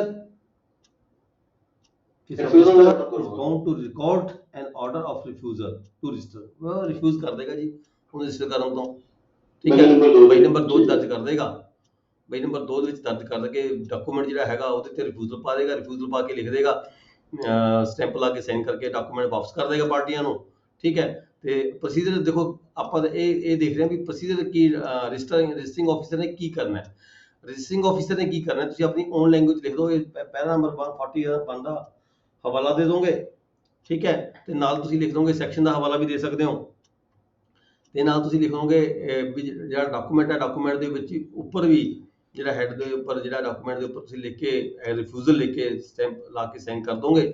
ਤੇ book number 2 ਦੇ ਵਿੱਚ ਤੁਸੀਂ specific order pass ਕਰੋਗੇ। ਉਹਦੇ ਵਿੱਚ ਲਿਖਿਆ ਜਾਏਗਾ, ਬਹੀ ਨੰਬਰ 2 ਦੇ ਵਿੱਚ ਇਹ ਲਿਖਿਆ ਜਾਏਗਾ ਵੀ ਜਿਹੜੀ ਪਾਰਟੀ ਹੈਗੀ ਆ ਉਸਨੇ ਜਿਹੜਾ ਇਹ ਡਾਕੂਮੈਂਟ ਹੈ ਡਿਨਾਈ ਕੀਤਾ ਹੈ ਐਗਜ਼ੀਕਿਊਸ਼ਨ ਤੋਂ, ਵੀ ਮੈਂ ਸਾਈਨ ਨਹੀਂ ਕੀਤੇ ਹੈਗੇ, ਮੈਂ ਡਾਕੂਮੈਂਟ ਸਾਈਨ ਨਹੀਂ ਕੀਤਾ। ਉਹਨੇ ਆਪਣੀ ਐਗਜ਼ੀਕਿਊਸ਼ਨ ਡਿਨਾਈ ਕੀਤਾ ਹੈ so that I refuse this document to registered. ਠੀਕ ਹੈ, ਇੱਕ ਆਰਡਰ ਸਪੈਸੀਫਿਕ ਆਰਡਰ ਪਾਸ ਕਰ ਦੇਗਾ। ਜਿਹੜਾ ਸਬ ਰਜਿਸਟਰਾਰ ਹੈਗਾ ਉਹਦੀ ਕਾਪੀ ਜਿਹੜੀ ਕੰਸਰਨਡ ਪਾਰਟੀ ਜਿਹਨੇ ਡਾਕੂਮੈਂਟ ਪੇਸ਼ ਕੀਤਾ ਸੀਗਾ। ਦੇਖੋ ਪਾਰਟੀ ਪੇਸ਼ ਕਰਨ ਵਾਲੀ ਕੌਣ ਹੁੰਦੀ ਹੈ, ਜ਼ਿਆਦਾਤਰ ਇਹ ਹੁੰਦੀ ਹੈ ਵੀ ਜਿਹੜੀ ਪਾਰਟੀ ਖਰੀਦ ਰਹੀ ਹੁੰਦੀ ਹੈ। ਠੀਕ ਹੈ, ਉਹ ਤਾਂ ਚਾਹੁੰਦੀ ਹੈ ਵੀ ਡਾਕੂਮੈਂਟ ਰਜਿਸਟਰ ਹੋ ਜਾਵੇ। ਜਿਹੜੇ ਪਾਰਟੀ ਨੇ ਡਾਕੂਮੈਂਟ ਨੂੰ ਐਗਜ਼ੀਕਿਊਟ ਕੀਤਾ ਹੈ ਉਹ ਪਾਰਟੀ ਹੈਗੀ ਸੇਲ ਕਰਨ ਵਾਲਾ। ਸੇਲ ਕਰਨ ਵਾਲਾ ਮੰਨਦਾ ਨਹੀਂ, ਉਹ ਕਹਿੰਦਾ ਮੈਂ ਨਹੀਂ ਇਹ ਡਾਕੂਮੈਂਟ ਸਾਈਨ ਨਹੀਂ ਕੀਤਾ ਹੈਗਾ, ਮੈਂ ਜਾਂ ਇਹ ਕਹਿ ਲੈ ਮੇਰੇ ਤੋਂ ਧੱਕੇ ਨਾਲ ਸਾਈਨ ਕਰਵਾਏ, ਜੋ ਵੀ ਕਹਿੰਦਾ ਉਹ। ਠੀਕ ਹੈ, ਤੇ ਦੂਜੀ ਪਾਰਟੀ ਜਿਹੜੀ ਪਾਰਟੀ ਖਰੀਦਦਾਰ ਪਾਰਟੀ ਹੈਗੀ ਆ, ਫਿਰ ਉਹਦੀ ਉਹ ਕਾਪੀ ਲੈ ਸਕਦੀ ਹੈ ਆਪਣੇ ਡਾਕੂਮੈਂਟ ਦੀ, ਆਪਣੇ ਆਰਡਰ ਦੀ ਕਾਪੀ ਲੈ ਸਕਦੀ ਹੈ, ਬਹੀ ਨੰਬਰ 2 ਦੀ ਕਾਪੀ ਲੈ ਸਕਦੀ ਹੈ। ਕਾਪੀ ਲੈ ਕੇ ਉਹ ਸਬ ਰਜਿਸਟਰਾਰ ਕੋਲ ਜਾਏਗੀ, ਰਜਿਸਟਰਾਰ ਕੋਲ ਜਾ ਕੇ ਅਪੀਲ ਫਾਈਲ ਕਰ ਸਕਦੀ ਹੈ। ਰਜਿਸਟਰਾਰ ਕੀ ਕਰੇਗਾ, ਉੱਥੇ ਪਾਰਟੀਆਂ ਨੂੰ ਸੁਣ ਕੇ ਜੇ ਲੱਗਦਾ ਪਾਰਟੀਆਂ ਰਜਿਸਟਰਾਰ ਨੂੰ ਵੀ ਡਾਕੂਮੈਂਟ ਠੀਕ ਹੈਗਾ ਤਾਂ ਆਰਡਰ ਕਰ ਦੇਗੀ ਵੀ ਜਿਹੜਾ ਡਾਕੂਮੈਂਟ ਹੈ ਇਹ ਰਜਿਸਟਰ ਕੀਤਾ ਜਾਵੇ। ਰਜਿਸਟਰ ਕਰਨ ਦੇ ਜਿਹੜੇ ਆਰਡਰ ਨੇ ਉਹ ਕਾਪੀ ਦੁਬਾਰਾ ਲੈ ਕੇ ਪਾਰਟੀਆਂ ਆ ਸਕਦੀਆਂ ਨੇ ਤਾਂ ਡਾਕੂਮੈਂਟ ਰਜਿਸਟਰ ਕੀਤਾ ਜਾਵੇਗਾ। ਜੇਕਰ ਰਜਿਸਟਰਾਰ ਵੀ ਡਿਨਾਈ ਕਰ ਦਿੰਦਾ ਵੀ ਨਹੀਂ ਠੀਕ ਹੈ ਜਿਹੜਾ ਆਰਡਰ ਹੈਗਾ ਇਹ ਠੀਕ ਹੈਗਾ, ਇਹਦੀ ਕੋਈ ਅਮੈਂਡਮੈਂਟ ਨਹੀਂ ਕੀਤੀ ਜਾ ਸਕਦੀ। ਸਬ ਰਜਿਸਟਰ ਦਾ ਆਰਡਰ ਠੀਕ ਹੈਗਾ ਤਾਂ ਜਿਹੜੀ ਪਾਰਟੀ ਕੋਲ ਜਿਹੜੀ ਅਗਰੀਵਡ ਪਾਰਟੀ ਹੈ ਤਾਂ ਉਹ ਸਿਵਲ ਕੋਰਟ 'ਚ ਜਾ ਕੇ ਆਪਣੀ ਪੈਰਵਾਈ ਕਰ ਸਕਦੀ ਹੈ। ਠੀਕ ਹੈ ਜੀ। ਇੱਥੇ ਦੋਨੋਂ ਚੀਜ਼ਾਂ ਤੁਸੀਂ ਇਦਾਂ ਪ੍ਰੋਸੀਜਰ ਲਿਖਣਾ ਆਪਣੇ ਵੱਲੋਂ, ਹਵਾਲਾ ਤੁਸੀਂ ਦਾ ਸੈਕਸ਼ਨ ਦਾ ਪਾ ਦੋਗੇ।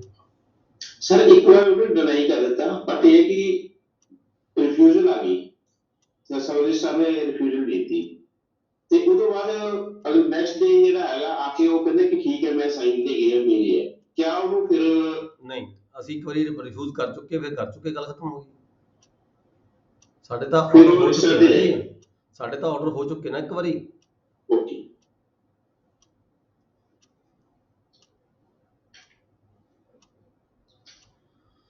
ਕੁਐਸਚਨ ਨੰਬਰ 8 ਹੈਗਾ ਜੀ,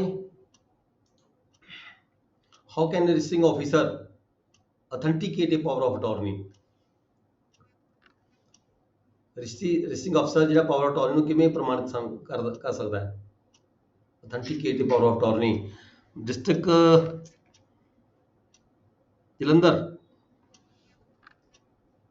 ਕਿਹੜੀ ਬੁੱਕ ਨਾਲ ਕੁਐਸਚਨ ਸੰਬੰਧਿਤ ਹੈ ਜੀ, ਕਿਹੜੀ ਬੁੱਕ ਦੇ ਨਾਲ?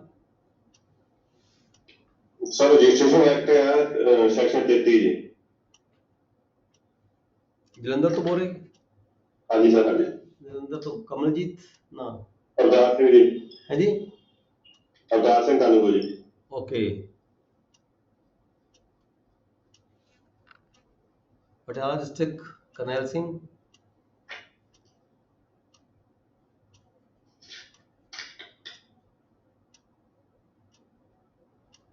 राजकुमार पता है कुछ? डिस्ट्रिक्ट पटियाला।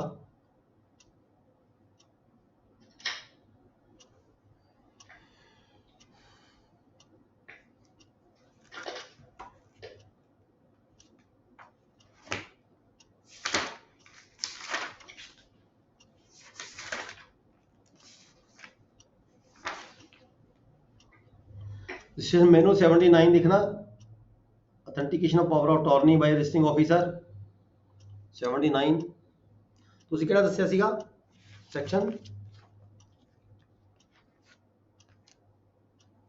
33 32 ਹੈ ਸਰ, 32 ਜੀ। ਹਾਂਜੀ।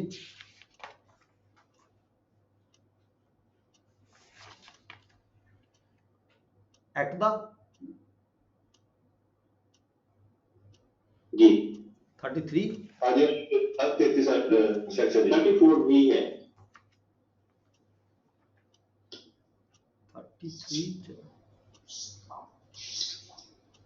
33 कह रहे हो?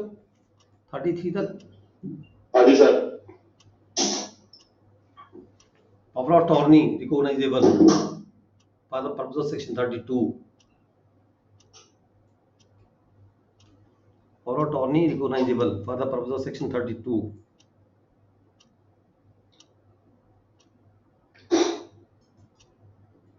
ਰਜਿਸਟ੍ਰੇਸ਼ਨ ਮੈਨੂਅਲ ਚ ਵੀ ਧਾਰਾ 33 ਦੀ ਦੇ ਦੀ ਵਿੱਚ ਪ੍ਰੋਸੀਜਰ।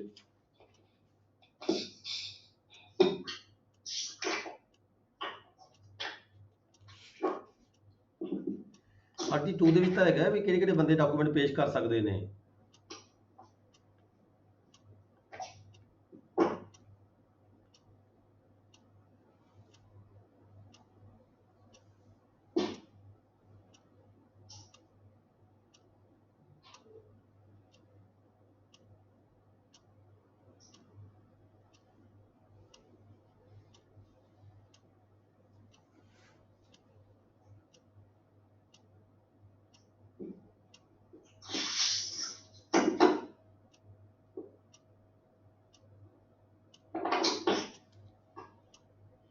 ਦੋਨੋਂ ਸੇਮ ਹੀ ਨੇ ਜੀ ਇੱਥੇ।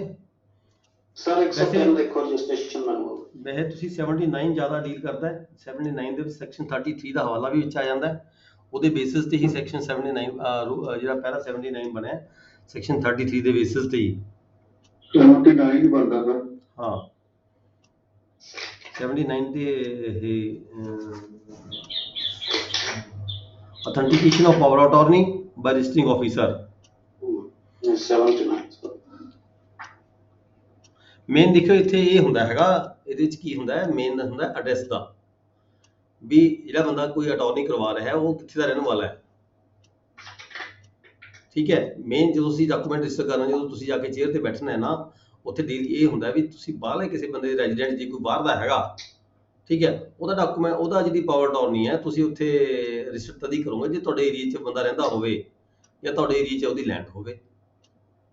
ਅਦਰਵਾਈਜ਼ ਤੁਹਾਡੀ ਲੈਂਡ ਵੀ ਨਹੀਂ ਉੱਥੇ ਏਰੀਆ 'ਚ ਹੈਗੀ, ਤੁਹਾਡਾ ਉੱਥੇ ਰਿਹਾਇਸ਼ ਵੀ ਨਹੀਂ ਉਹਦੀ ਹੈਗੀ, ਫਿਰ ਤੁਸੀਂ ਉਹਨੂੰ ਅਥੈਂਟੀਕੇਸ਼ਨ ਮਤਲਬ ਕਿ ਪ੍ਰੂਫ ਨਹੀਂ ਮੰਨਦੇ ਉਹਦਾ।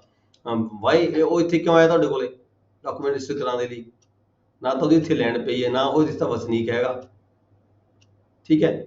ਇਟ ਮੀਨ ਜਿੱਥੇ ਕੋਈ ਵਸੀਕਾ ਡਾਕੂਮੈਂਟ ਉਹ ਰਜਿਸਟਰ ਕਰਵਾਉਣਾ ਚਾਹੁੰਦਾ ਸੀਗਾ, ਉੱਥੇ ਰੌਲਾ ਪੈ ਸਕਦਾ ਹੈ, ਡਾਕੂਮੈਂਟ ਗਲਤ ਹੋ ਸਕਦਾ ਹੈ। ਜਿਹੜਾ ਉੱਥੇ ਰਜਿਸਟਰ ਨਹੀਂ ਕਰਾਉਣਾ ਚਾਹੁੰਦਾ, ਜਿੱਥੇ ਉਹ ਵਸਨੀਕ ਹੈ ਜਾਂ ਜਿੱਥੇ ਉਹਦੀ ਲੈਂਡ ਹੈਗੀ ਹੈ, ਠੀਕ ਹੈ, ਉੱਥੇ ਡਾਕੂਮੈਂਟ ਰਜਿਸਟਰ ਕਰਾਉਣ ਦੀ ਦਿੱਕਤ ਆਉਂਦੀ ਹੈ ਉਸਨੂੰ। ਉੱਥੇ ਨੰਬਰਦਾਰ ਹੋਣਗੇ, ਹੋਰ ਹੋਣਗੇ, ਉੱਥੇ ਪਤਾ ਲੱਗਦਾ ਵੀ ਇਹ ਡਾਕੂਮੈਂਟ ਗਲਤ ਕਰਵਾ ਰਿਹਾ ਹੈ ਬੰਦਾ, ਅਸਲ ਦੇ ਵਿੱਚ ਇਹ ਵਿਅਕਤੀ ਖੁਦ ਨਹੀਂ ਹੈਗਾ ਜਿਹੜਾ ਪਾਵਰ ਅਟਾਰਨੀ ਕਰਵਾਉਣ ਵਾਲਾ ਵਿਅਕਤੀ ਹੈ। ਇਹੀ ਚੀਜ਼ ਮੇਨ ਅਥੈਂਟੀਕੇਸ਼ਨ ਦੇਖੀ ਜਾਂਦੀ ਵੀ ਡਾਕੂਮੈਂਟ ਜਿਹੜਾ ਕਰਵਾ ਰਿਹਾ ਹੈ, ਪਾਵਰ ਅਟਾਰਨੀ ਕਰਵਾ ਰਿਹਾ ਹੈ, ਉਹਦੀ ਅਥੈਂਟੀਕੇਸ਼ਨ ਦੇਖਣ ਦਾ ਮਤਲਬ ਇਹੀ ਹੈ ਉਹਦੀ ਪ੍ਰੋਪਰ ਐਡਰੈਸ ਕੀ ਬਣਦਾ, ਕੀ ਤੁਹਾਡੇ ਏਰੀਆ 'ਚ ਰਹਿੰਦਾ ਉਹ, ਉਹਦਾ ਪਾਸਪੋਰਟ ਦੇ ਅਕੋਰਡਿੰਗ। ਸਰ ਇੱਥੇ ਇਹ ਹੈ ਕਿ ਇਸ ਪਾਵਰ ਅਟਾਰਨੀ ਪਹਿਲਾਂ ਆਲਰੇਡੀ ਹੋ ਚੁੱਕੀ ਹੈ, रजिस्ट्रेशन ऑप्शन पे रजिस्ट्री करनी है कि क्या पावर अटॉर्नी ठीक है या नहीं, क्या इस दर रिलेटेड है या पावर अटॉर्नी ਆਪਾਂ रजिस्टर ਕਰਨ ਵਾਸਤੇ ਹੈਗਾ। एक प्लीज देखिए।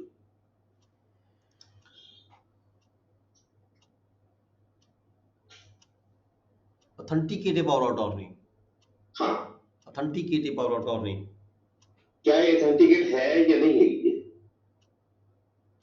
ये फर्क है दोनों में। ਦੇਖੋ ਇਹ time at the time of executing ਦੀ ਗੱਲ ਕੀਤੀ ਗਈ ਹੈ। ਆਪਾਂ ਸਬ ਰਜਿਸਟਰ ਨੂੰ ਭੇਜਾਂਗੇ ਐਟ ਦਾ ਟਾਈਮ ਉਹ ਉਹ ਗੱਲ ਵੱਖਰੀ ਹੈਗੀ ਹੈ। ਇੱਥੇ ਕੀ ਹੈ, ਇੱਕ ਤਾਂ principal at the time of executing the power attorney resides in any part of India, authenticated by the registrar or sub-registrar within whose district or sub-district the principal resides. If the principal at the time resides in any part of India in which act is not in force,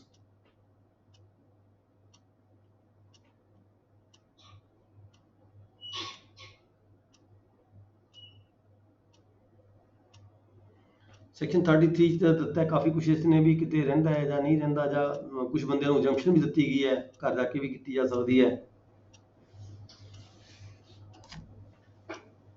sir ਜਿੱਥੋਂ register ਹੋਈ ਹੈ ਕਿਆ ਉੱਥੇ ਭੇਜਣੀ ਬਣਦੀ ਹੈ ਜਾਂ ਨਹੀਂ ਬਣਦੀ, ਸਰਟੀਫਿਕੇਟ ਇਹ ਹੈ ਜਾਂ ਇਹ ਹੈ? ਅਥੈਂਟੀਕੇਸ਼ਨ ਦਾ ਸਰ ਇਹੀ ਗੱਲ ਬਣਨੀ ਆ ਜਿਹੜੀ ਮਿਥਲੇਸ਼ ਹੋਣੀ ਕਹਿ ਰਿਹਾ, ਪਰ ਥੋੜਾ ਜਿਹਾ ਇਹ ਆ ਵੀ ਜਿਹੜਾ 6 ਨੰਬਰ ਬਹੀ ਆ ਨਾ, ਉਹਦੇ ਵਿੱਚ ਉਹ ਡਾਕੂਮੈਂਟ ਲਾਏ ਜਾਂਦੇ ਆ ਜਿਹੜੇ ਬਾਹਰੋਂ ਡਾਕੂਮੈਂਟ ਰਜਿਸਟਰਡ ਹੋ ਕੇ ਬਾਅਦ ਚ ਮੈਮੋਰੰਡਮ ਭੇਜਦੇ ਆ ਸਾਨੂੰ ਕਿਸੇ ਵੀ ਸਬ ਰਜਿਸਟਰ ਆਫਿਸ ਨੂੰ, ਤਾਂ ਉੱਥੋਂ ਅਥੈਂਟੀਕੇਸ਼ਨ ਉੱਥੋਂ ਲੈਣੀ ਹੈ ਇਹਦੀ। ਬਿਲਕੁਲ ਨਹੀਂ ਡਿਮਾਂਡ। ਹਾਂ ਆਹ ਆ ਪੁਆਇੰਟ ਸਰ ਇਹਦੇ ਵਿੱਚ। To prevent mistakes, it may be explained that the only description of power attorney which a registering officer is competent to authenticate under section 33 of the act is one which contains authority to present for registration a document executed by the principal. This is the only kind of power of which entry should be made in book 6. book 6 ਤਾਂ ਇਹ ਹੈ ਵੀ ਕਦੇ ਬਾਹਰਲੇ ਜ਼ਿਲ੍ਹੇ 'ਚ ਕੋਈ attorney ਕੋਈ document register ਹੋ ਕੇ ਆਉਂਦਾ ਹੈ ਤਾਂ ਉਹ ਕੰਸਰਨ ਡਿਸਟ੍ਰਿਕਟ 'ਚ ਉਹਦੀ ਕਾਪੀ ਭੇਜੀ ਜਾਂਦੀ ਹੈ, ਕੰਸਰਨ ਡਿਸਟ੍ਰਿਕਟ 'ਚ ਕਾਪੀ ਭੇਜੀ ਜਾਂਦੀ ਹੈ। ਦੁਆਰਾ ਉਸ ਪਾਵਰ ਅਟਾਰਨੀ ਦੇ ਉਸ ਜ਼ਿਲ੍ਹੇ ਨੇ ਰਜਿਸਟਰਡ ਕਰਨੀ ਤਾਂ ਉਹ ਅਥੈਂਟੀਕੇਸ਼ਨ ਉੱਥੋਂ ਲਊਗਾ। ਬਿਲਕੁਲ ਠੀਕ ਹੈ। ਦੇਖੋ ਇਹ ਤਾਂ ਦੇਖੋ ਰੂਟੀਨ ਦੇ ਵਿੱਚ ਇਹ ਹੈਗਾ ਵੀ ਜਿੱਥੋਂ ਵੀ ਜਦੋਂ ਵੀ ਕੋਈ ਸਾਡੇ ਕੋਲੇ ਪਾਵਰ ਅਟਾਰਨੀ ਦੇ ਬੇਸਿਸ ਤੇ ਕੋਈ ਡਾਕੂਮੈਂਟ ਸਾਡੇ ਕੋਲੇ ਆਂਦਾ ਹੈ, ਠੀਕ ਹੈ ਜੀ, ਜੇ ਤਾਂ ਸਾਡੀ ਓਨ ਤਹਿਸੀਲ ਦੇ ਵਿੱਚ ਰਜਿਸਟਰਡ ਹੋਇਆ ਹੋਇਆ ਫਿਰ ਤਾਂ ਅਸੀਂ ਆਪਣੀ ਬਹੀ ਖੋਲ ਕੇ ਦੇਖ ਲੈਂਦੇ ਆ ਵੀ ਕੀ ਇਹ ਡਾਕੂਮੈਂਟ ਸਾਡਾ ਕੈਂਸਲ ਤਾਂ ਨਹੀਂ ਹੋਇਆ, ਵੀ ਡਾਕੂਮੈਂਟ ਕੈਂਸਲ ਤਾਂ ਨਹੀਂ ਹੋਇਆ, ਉਹ ਆਪਣੀ ਬਹੀ ਖੋਲ ਕੇ ਦੇਖਣਾ ਬਣਦਾ ਹੁੰਦਾ, ਪਰ ਦੇਖਦੇ ਜਾਂ ਨਹੀਂ ਦੇ ਉਹ ਗੱਲ ਵੱਖਰੀ ਹੈ। ਪਰ ਜੇਕਰ ਡਾਕੂਮੈਂਟ ਕਿਸੇ ਹੋਰ ਤਹਿਸੀਲ ਚੋਂ ਕਿਸੇ ਹੋਰ ਸਬ ਰਜਿਸਟਰਾਰ ਤੋਂ whether he may be in the district or out of district ਕਿਤੋਂ ਵੀ ਹੋਇਆ ਹੈਗਾ, ਫਿਰ ਉਸਦੀ ਕਾਪੀ ਭੇਜਦੇ ਹਾਂ, ਲੈਟਰ ਲਿਖਦੇ ਹਾਂ ਉਸ ਡਾਕੂਮੈਂਟ ਦੀ ਫੋਟੋ ਕਾਪੀ ਭੇਜਦੇ ਹਾਂ ਨਾਲ, ਤੇ ਉਹਨਾਂ ਤੋਂ ਅਸੀਂ ਅਥੈਂਟੀਕੇਸ਼ਨ ਮੰਗਦੇ ਹਾਂ ਵੀ ਸਾਨੂੰ ਇਹ ਦੱਸਿਆ ਜਾਵੇ ਵੀ ਕੀ ਇਹ ਡਾਕੂਮੈਂਟ ਤੁਹਾਡੇ ਕੋਲੇ ਜੇ ਰਜਿਸਟਰ ਹੋਇਆ ਤਾਂ ਹੋਇਆ, ਜੇ ਰਜਿਸਟਰ ਹੋਇਆ ਕੀ ਇਹ ਕੈਂਸਲ ਤਾਂ ਨਹੀਂ ਹੋਇਆ, ਠੀਕ ਹੈ। ਇਹ ਤਾਂ ਦੇਖੋ ਰੂਟੀਨ ਹੈਗਾ ਇਹ ਤਾਂ ਹੁਣ ਤਾਂ ਇਹ ਸਰ ਤਾਂ ਇਦਾਂ ਕਰਦੇ ਜਿੱਦਾਂ ਤੁਸੀਂ ਕਹਿ ਰਹੇ ਇਹ ਹੋ, ਤਾਂ ਉਸ ਅੱਜ ਜ਼ਿਲ੍ਹੇ ਨੂੰ ਵੀ ਲਿਖ ਦਿੰਦਾ ਇਹ ਤਾਂ ਸਬ ਅੱਜ ਵੀ ਰਜਿਸਟਰ ਚੱਲਦਾ ਹੈ ਤੇ ਤੁਹਾਡੇ ਜ਼ਿਲ੍ਹੇ 'ਚ ਇਹ ਰਜਿਸਟਰਡ ਹੋਈ ਹੈ, ਕੈਂਸਲ ਤਾਂ ਨਹੀਂ ਹੋਈ। ਇਹ ਤਾਂ ਅੱਜ ਵੀ ਚੱਲਦਾ ਹੈ, ਇਹ ਤਾਂ ਇਨ ਪ੍ਰੈਕਟਿਸ ਦੇ ਵਿੱਚ ਹੈਗਾ। ਅਸੀਂ ਕਿਸੇ ਡਾਕੂਮੈਂਟ ਕਿਸੇ ਵੀ ਅਪਾਰਟੋਰੀ ਦੇ ਬੇਸਿਸ ਤੇ ਅਸੀਂ ਕੋਈ ਰਜਿਸਟਰੀ ਕਰਨੀ ਹੈ, ਵੈਸੇ ਸਾਨੂੰ ਲਾਪਰਵਾਹ ਨਹੀਂ ਹੋਣਾ ਚਾਹੀਦਾ ਇਸ ਗੱਲ ਦੇ ਵਿੱਚ। ਕਈ ਸਾਡੇ ਆਫੀਸਰ ਕੁਝ ਵੀ ਕਹਿ ਲਈਏ ਕਿਸੇ ਬੇਸਿਸ ਤੇ ਕਈ ਵਾਰੀ ਕਰ ਦਿੰਦੇ ਆ, ਨਹੀਂ ਵੈਰੀਫਿਕੇਸ਼ਨ ਕਰਦੇ, ਪਰ ਵੈਰੀਫਿਕੇਸ਼ਨ ਇਹਨੂੰ ਅਸੀਂ ਵੈਰੀਫਾਈ ਕਰਨੇ ਆ, ਅਥੈਂਟੀਕੇਸ਼ਨ ਕਹਿ ਲਓ, ਵੈਰੀਫਿਕੇਸ਼ਨ ਕਹਿ ਲਓ, ਠੀਕ ਹੈ। ਅਸੀਂ ਵੈਰੀਫਾਈ ਤਾਂ ਕਰਨੇ ਹੀ ਕਰਨੇ ਹੈਗੇ ਡਾਕੂਮੈਂਟ ਨੂੰ। ਅਸਲ ਤਾਂ ਜਿਹੜੇ ਸਾਡੇ ਡਾਕੂਮੈਂਟ ਰਾਈਟਰ ਹੁੰਦੇ ਨੇ ਨਾ ਜੀ, ਡਾਕੂਮੈਂਟ ਰਾਈਟਰ ਪਹਿਲਾਂ ਹੀ ਪਾਰਟੀ ਨੂੰ ਗਾਈਡ ਕਰਦੇ ਨੇ ਵੀ ਜੇ ਤੁਸੀਂ ਵਸੀਕੇ ਕਿਸੇ ਪਾਵਰ ਅਟਾਰਨੀ ਬਾਹਰਲੇ ਕਿਸੇ ਡਿਸਟ੍ਰਿਕਟ ਤੋਂ ਹੋਈ ਵੀ ਹੈ ਤਾਂ ਉਹ ਪਹਿਲਾਂ ਹੀ ਲੈਟਰ ਬਣਾ ਕੇ ਦੇ ਦਿੰਦੇ ਆ, ਮਾਰਕ ਕਰਵਾ ਕੇ ਸਬ ਰਜਿਸਟਰਾਰ ਤੋਂ। ਇਹ ਤਾਂ ਸਰ ਜਿਹੜਾ ਤੁਸੀਂ ਦੱਸਦੇ ਇਹ ਪ੍ਰੋਸੈਸ ਕਿਤੇ ਲਿਖਿਆ ਨਹੀਂ ਆ, ਪਰ ਇਹਦੇ ਵਿੱਚ ਸਕਿਲ ਸੇਵ ਹੋ ਜਾਂਦੀ ਆ। ਜਿਹੜਾ ਅਸਲ 'ਚ ਸਹੀ ਆਉਣਾ ਉਹ ਇਹ ਆ ਕਿ ਛੇਵੀਂ ਜਿਹੜੀ ਬਹੀ ਆ ਉਹਦੇ 'ਚ ਦਰਜ ਹੋਣਗੇ ਉਹ ਵੀ ਡਾਕੂਮੈਂਟ, ਉਹਦੇ ਨਾਲ ਅਥੈਂਟੀਕੇਸ਼ਨ ਕਰਨੀ। ਮੈਂ ਠੀਕ ਹੈ, ਹੁਣ ਤਾਂ ਕੈਂਸਲ ਤਾਂ ਨਹੀਂ ਹੋਣਾ। 6 ਨੰਬਰ ਤਾਂ ਦੇਖੋ, ਦੀ ਰਿਪੋਰਟ ਭੇਜਣੀ ਆ ਉਹਨਾਂ ਨੇ। 6 ਨੰਬਰ ਦੇ ਲਈ ਤੁਹਾਡੇ ਕੋਲ ਕੋਈ ਨਹੀਂ ਭੇਜਦਾ ਹੈਗਾ, ਕਿਤੇ ਕਰਦਾ ਹੈ ਨਾ ਕਿਤੇ ਆਂਦੀ ਹੈ ਇਹ ਡਾਕੂਮੈਂਟ 6 ਨੰਬਰ 'ਚ ਦਰਜ ਹੋਣ ਵਾਸਤੇ। ਐਕਚੁਅਲ ਪ੍ਰੈਕਟਿਸ ਦੇ ਵਿੱਚ ਹੈ ਨਹੀਂ ਨਾ ਸਰ। ਹਾਂ, ਤੁਸੀਂ ਇਹ ਜਿਹੜਾ ਇਹਦਾ ਆਪਾਂ ਪੜਿਆ ਸੀਗਾ ਸੈਕਸ਼ਨ ਮੈਨੂਅਲ ਦਾ 79, ਠੀਕ ਹੈ ਜੀ। ਠੀਕ ਹੈ ਸਰ। ਮੈਨੂਅਲ ਦਾ 79 ਤੋਂ ਡੀਲ ਕਰ ਲਓਗੇ, ਇੱਥੇ ਤੁਹਾਡਾ ਸੈਕਸ਼ਨ ਵੀ ਆ ਜਾਏਗਾ, ਐਕਟ ਦਾ ਵੀ ਆ ਜਾਏਗਾ, ਮੈਨੂਅਲ ਦਾ ਵੀ ਆ ਜਾਏਗਾ, ਦੋਨੋਂ ਕਵਰ ਹੁੰਦੇ ਆ ਇਹਦੇ ਵਿੱਚ। ਤੁਸੀਂ ਮੈਨੂਅਲ ਤੋਂ ਡੀਲ ਕਰੋਗੇ ਜੀ ਅਸੀਂ, ਠੀਕ ਹੈ। ਠੀਕ ਹੈ। ਹੁਣ ਇਹ 'ਚ ਕਈ ਗੱਲਾਂ ਹੁੰਦੀਆਂ ਨੇ, ਇਹ 'ਚ ਕਈ ਕਵਰੇਜ ਕਾਫੀ ਕੁਝ ਹੋ ਜਾਂਦਾ ਹੈ। ਅੱਗੇ ਕੁਐਸਚਨ ਹੈਗਾ B part, a registrar has inspected a sub registrar office, write a inspection report of the registrar which is to be sent to the IG, Inspector General. Manual para 209 देखो जी, manual the para 209, this is manual the last ਵਿੱਚ ਸੀਗਾ ਤੁਹਾਡੇ ਕੋਲ inspection ਦਾ chapter 208 ਵੀ ਹੋਊਗੀ ਨਾਲ ਹੀ। ਦੇਖੋ 208 ਹੈ, 209 ਹੈ, ਕਿਹੜਾ ਹੈ ਡੀਲ ਕਰਦਾ ਹੈ inspection report what to contain। 208 से लिखा है registrar to inspect office of the sub registrar at least once a year. Question अपना हैगा ए रजिस्ट्रार हैज इंस्पेक्टेड इस सब रजिस्ट्रार ऑफिस, इंस्पेक्शन हो चुकी, ठीक है जी, इंस्पेक्शन हो चुकी, has inspected a sub registrar office, right an inspection report of the registrar which is to be sent to the IG। मतलब इंस्पैक्टर ਦੀ ਜਿਹੜੀ ਰਜਿਸਟਰਾਰ ਦੀ ਰਿਪੋਰਟ ਦੀ ਗੱਲ ਕੀਤੀ ਗਈ ਹੈ, ਰਜਿਸਟਰਾਰ ਨੇ ਰਿਪੋਰਟ ਜਿਹੜੀ ਭੇਜਣੀ ਹੈ IG ਨੂੰ, ਉਹਦੇ ਬਾਰੇ ਗੱਲ ਕੀਤੀ ਗਈ ਹੈ। ਉਹ 'ਚ ਕੀ ਫੈਕਟਸ ਮੈਂਸ਼ਨ ਹੋਣਗੇ, ਕਿਹੜੇ ਮੱਦਾਂ ਹੋਣਗੀਆਂ, ਕੀ ਦਰਜ ਕਰੇਗਾ ਆਪਣੀ ਰਿਪੋਰਟ ਦੇ ਜਿਹੜਾ ਰਜਿਸਟਰਾਰ ਹੈਗਾ, ਠੀਕ ਹੈ ਜੀ। ਇਹ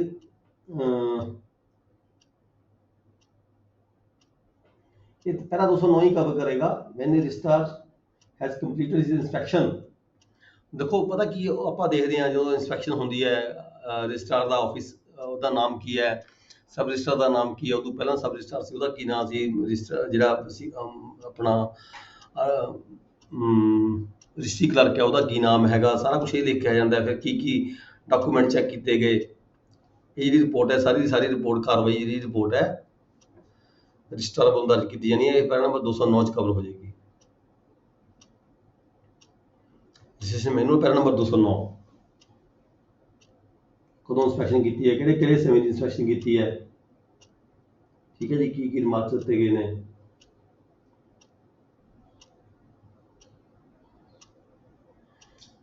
क्वेश्चन नंबर कितना ਤੁਹਾਡਾ 5 ਨੰਬਰ ਦਾ ਹੈ, 5 ਨੰਬਰ ਦਾ, ਠੀਕ ਹੈ। ਇਹ ਤਾਂ ਫਿਰ ਇਹਦੇ ਚ ਅੱਗੇ ਪੁਆਇੰਟਸ ਟੂ ਬੀ ਨੋਟਡ ਕੀ ਨੇ 210 ਚ ਆ ਜਾਂਦਾ ਹੈ। ਇਸ਼ੂ ਨੈਸੈਸਰੀ ਆਰਡਰ, ਕਿਹੜੇ ਤੁਸੀਂ ਨੈਸੈਸਰੀ ਆਰਡਰ ਜਾਰੀ ਕੀਤੇ ਨੇ ਸਬ ਰਜਿਸਟਰਾਰ ਨੂੰ ਵੀ ਕਿਵੇਂ ਕੰਮ ਕਰਨਾ ਹੈ, ਆਪਣੇ ਸਮੇਂ ਦੇ ਮੁਤਾਬਕ ਨੋਟ ਕਰ ਲਿਓ ਜੀ, ਕਿੰਨਾ ਕੁ ਲਿਖਣਾ ਚਾਹਾਂਗੇ। ਵੈਸੇ ਤਾਂ ਇਹ ਤੁਹਾਡਾ 209 ਕਵਰ ਕਰ ਜਾਂਦਾ ਹੈ, ਠੀਕ ਹੈ ਜੀ। अगला क्वेश्चन है थोड़ा क्वेश्चन नंबर 9, वेरी इंपॉर्टेंट है जी। Write a short note on the following.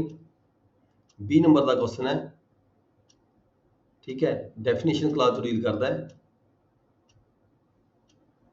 दो ही तीन बुक्स कवर होंगे मैंने लगता तुहाडियां। क्वेश्चन नंबर 9 नंबर ये 220 नंबर ने। ਇਹਦੇ ਹੈਗੇ ਤੁਹਾਡੇ 1 2 3 6 7 8 9 10 10 ਹੈ ਜੀ 10 ਹੈਗੇ ਜੀ, ਦੋ ਨੰਬਰ ਦਾ ਹੋ ਗਿਆ ਇੱਕ ਤਰ੍ਹਾਂ ਦਾ। ਠੀਕ ਹੈ, ਪਹਿਲਾ ਹੈਗਾ ਪਾਰਟ 1 ਹੈਗਾ ਜੀ ਇੰਪ੍ਰੈਸਡ ਸਟੈਂਪ। ਦੇਖੋ ਐਡਹੈਸਿਵ ਸਟੈਂਪ, ਇੰਪ੍ਰੈਸਡ ਸਟੈਂਪ ਆਪਾਂ ਪੜ੍ਹ ਕੇ ਗਏ ਹਾਂ। ਐਡਹੈਸਿਵ ਸਟੈਂਪ ਵੀ ਪੜ੍ਹੀਆਂ ਆਪਾਂ ਨੇ, ਇੰਪ੍ਰੈਸਡ ਸਟੈਂਪ ਵੀ ਪੜ੍ਹੀਆਂ ਨੇ। ਜਵਾਨੀ ਗੱਲ ਕਰ ਲਈਏ, ਇੰਪ੍ਰੈਸਡ ਸਟੈਂਪ ਉਹ ਜਿਹੜੀ ਛਪੀ ਹੋਈ ਸਟੈਂਪ ਹੁੰਦੀ ਹੈ, ਜਿਵੇਂ ਸਟਾਮ ਹੁੰਦਾ ਹੈ, ਉਹਨੂੰ ਆਪਾਂ ਇੰਪ੍ਰੈਸਡ ਸਟੈਂਪ ਕਹਿ ਸਕਦੇ ਹਾਂ। ਠੀਕ ਹੈ, ਐਡਹੈਸਿਵ ਸਟੈਂਪ ਉਹ ਜਿਹੜੀਆਂ ਆਪਾਂ ਟਿਕਟਾਂ ਹੁੰਦੀਆਂ ਨੇ, ਜਿਹੜੀਆਂ ਆਪਾਂ ਲਗਾ ਦਿੰਦੇ ਚਿਪਕੇ ਦਿੰਦੇ ਹਾਂ। ਠੀਕ ਹੈ, ਇਹ ਕਿੱਥੋਂ ਲਿਖਾਂਗੇ ਜੀ? ਸੈਕਸ਼ਨ ਸਟੈਂਪ ਐਕਟ 1899 13 ਨੰਬਰ ਤੇ ਹੈ ਜੀ। ਸੈਕਸ਼ਨ 2 ਦੀ 13, ਸੈਕਸ਼ਨ 2 ਦੀ 13 ਹੋਏਗੀ, ਹਾਂਜੀ ਠੀਕ ਹੈ ਸਰ। ਹੈ ਨਾ? ਹਾਂਜੀ ਹਾਂਜੀ ਸਟੈਂਪ ਐਕਟ ਨੋਟ ਕਰ ਲਓ ਜੀ, ਸੈਕਸ਼ਨ 2 ਦੀ 13। ਨੈਕਸਟ ਹੈਗਾ ਨੰਬਰ 2 ਮਾਰਕੀਟੇਬਲ ਸਿਕਿਉਰਿਟੀ। 2016 ਹੈ ਜੀ 2016 ਏ, ਦੇਖੋ ਸ਼ਾਇਦ ਮੇਰੇ ਖਿਆਲ ਹੈ 2016 ਏ ਹੋਏਗਾ। 2016 ਇਹ ਹੈ ਜੀ। ਹਾਂ, ਨੋਟ ਕਰ ਲਓ ਹੋਣਾ ਹੈ ਸਰ। 16 ਏ। ਠੀਕ ਹੈ ਜੀ, ਅੱਗੇ ਹੈਗਾ ਸੀ ਪਾਲਿਸੀ। ਸੀ ਪਾਲਿਸੀ ਸੀ ਪਾਲਿਸੀ 20 ਨੰਬਰ 20 ਨਹੀਂ ਸਰ 20 ਹੋ ਗਈ ਹੈ। Policy of C, C policy ਤੇ ਪਾਲਿਸੀ ਆਫ ਸੀ ਇੰਸ਼ੋਰੈਂਸ ਵੀ ਆ ਜਾਏ, ਚਾਹੇ ਸੀ ਪਾਲਿਸੀ ਆ ਜਾਵੇ, ਇਹਦੇ ਵਿੱਚ ਹੀ ਆ ਜਾਏਗਾ 2020 ਦੇ ਵਿੱਚ। ਇਹ ਕੀ ਹੁੰਦੀਆਂ ਸੀ ਪਾਲਿਸੀ ਜੀ? ਸਮੁੰਦਰੀ ਜਹਾਜ਼ਾਂ ਦੇ ਵਿੱਚ ਜਿਹੜੀ ਹੈਗੀ ਆ ਉਹਦੇ ਉਸਕੇ ਜਦੋਂ ਸਮੁੰਦਰ ਦੇ ਵਿੱਚ ਕੋਈ ਸਮਾਨ ਭੇਜਦੇ ਆ ਨਾ, ਵੈਸਲਸ ਜਿਹੜੀ ਤਾਂ ਕੀ ਹੁੰਦਾ ਹੈ, ਅਸੀਂ ਇੱਕ ਪਾਲਿਸੀ ਵੀ, ਇੰਸ਼ੋਰੈਂਸ ਪਾਲਿਸੀ ਲਈ ਜਾਂਦੀ ਹੈ ਹਰ ਸਮਾਨ ਦੀ। ਠੀਕ ਹੈ, ਇੰਸ਼ੋਰੈਂਸ ਪਾਲਿਸੀ ਲੈ ਕੇ ਹੀ ਸਮੁੰਦਰ ਦੇ ਵਿੱਚ ਸਮਾਨ ਚਲਾ ਜਾਂਦਾ ਹੈ, ਉਹਨੂੰ ਅਸੀਂ ਸੀ ਪਾਲਿਸੀ ਕਹਿ ਦਿੰਦੇ ਹਾਂ। ਇੰਸ਼ੋਰੈਂਸ ਪਾਲਿਸੀਆਂ ਹੁੰਦੀਆਂ ਨੇ। ਨੈਕਸਟ ਹੈਗਾ ਹਾਂਜੀ ਸੈਕਸ਼ਨ 7 ਚ ਵੀ ਆਉਂਦਾ ਜੀ ਸਟੈਂਪ ਐਕਟ ਦੇ। ਸਟੈਂਪ ਐਕਟ ਦਾ 7 ਜੀ। ਇਹ ਚੈੱਕ ਆਪਾਂ ਪਤਾ ਕੀ ਹੈ, ਆਪਾਂ ਡੈਫੀਨੇਸ਼ਨ ਲਿਖਣੀ ਹੈ ਆਪਾਂ ਐਕਟ ਦੇ ਵਿੱਚ, ਤਾਂ ਫਿਰ ਡੈਫੀਨੇਸ਼ਨ ਤਾਂ ਕਿੰਨਾ ਨੰਬਰ ਹੈ ਜੀ? ਛੋਟੀ ਜਿਹੀ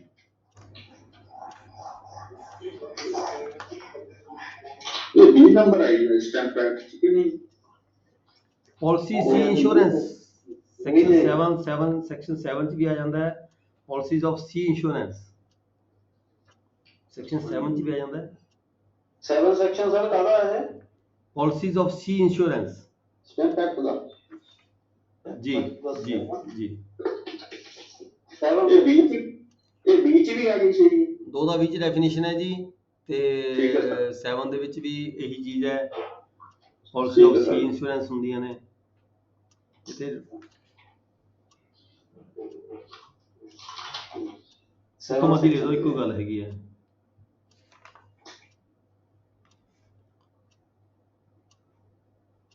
ਨੈਕਸਟ ਆ ਗਿਆ ਜੀ ਇੰਡੈਮਨਿਟੀ ਬੌਂਡ। ਇੰਡੈਮਨਿਟੀ ਬੌਂਡ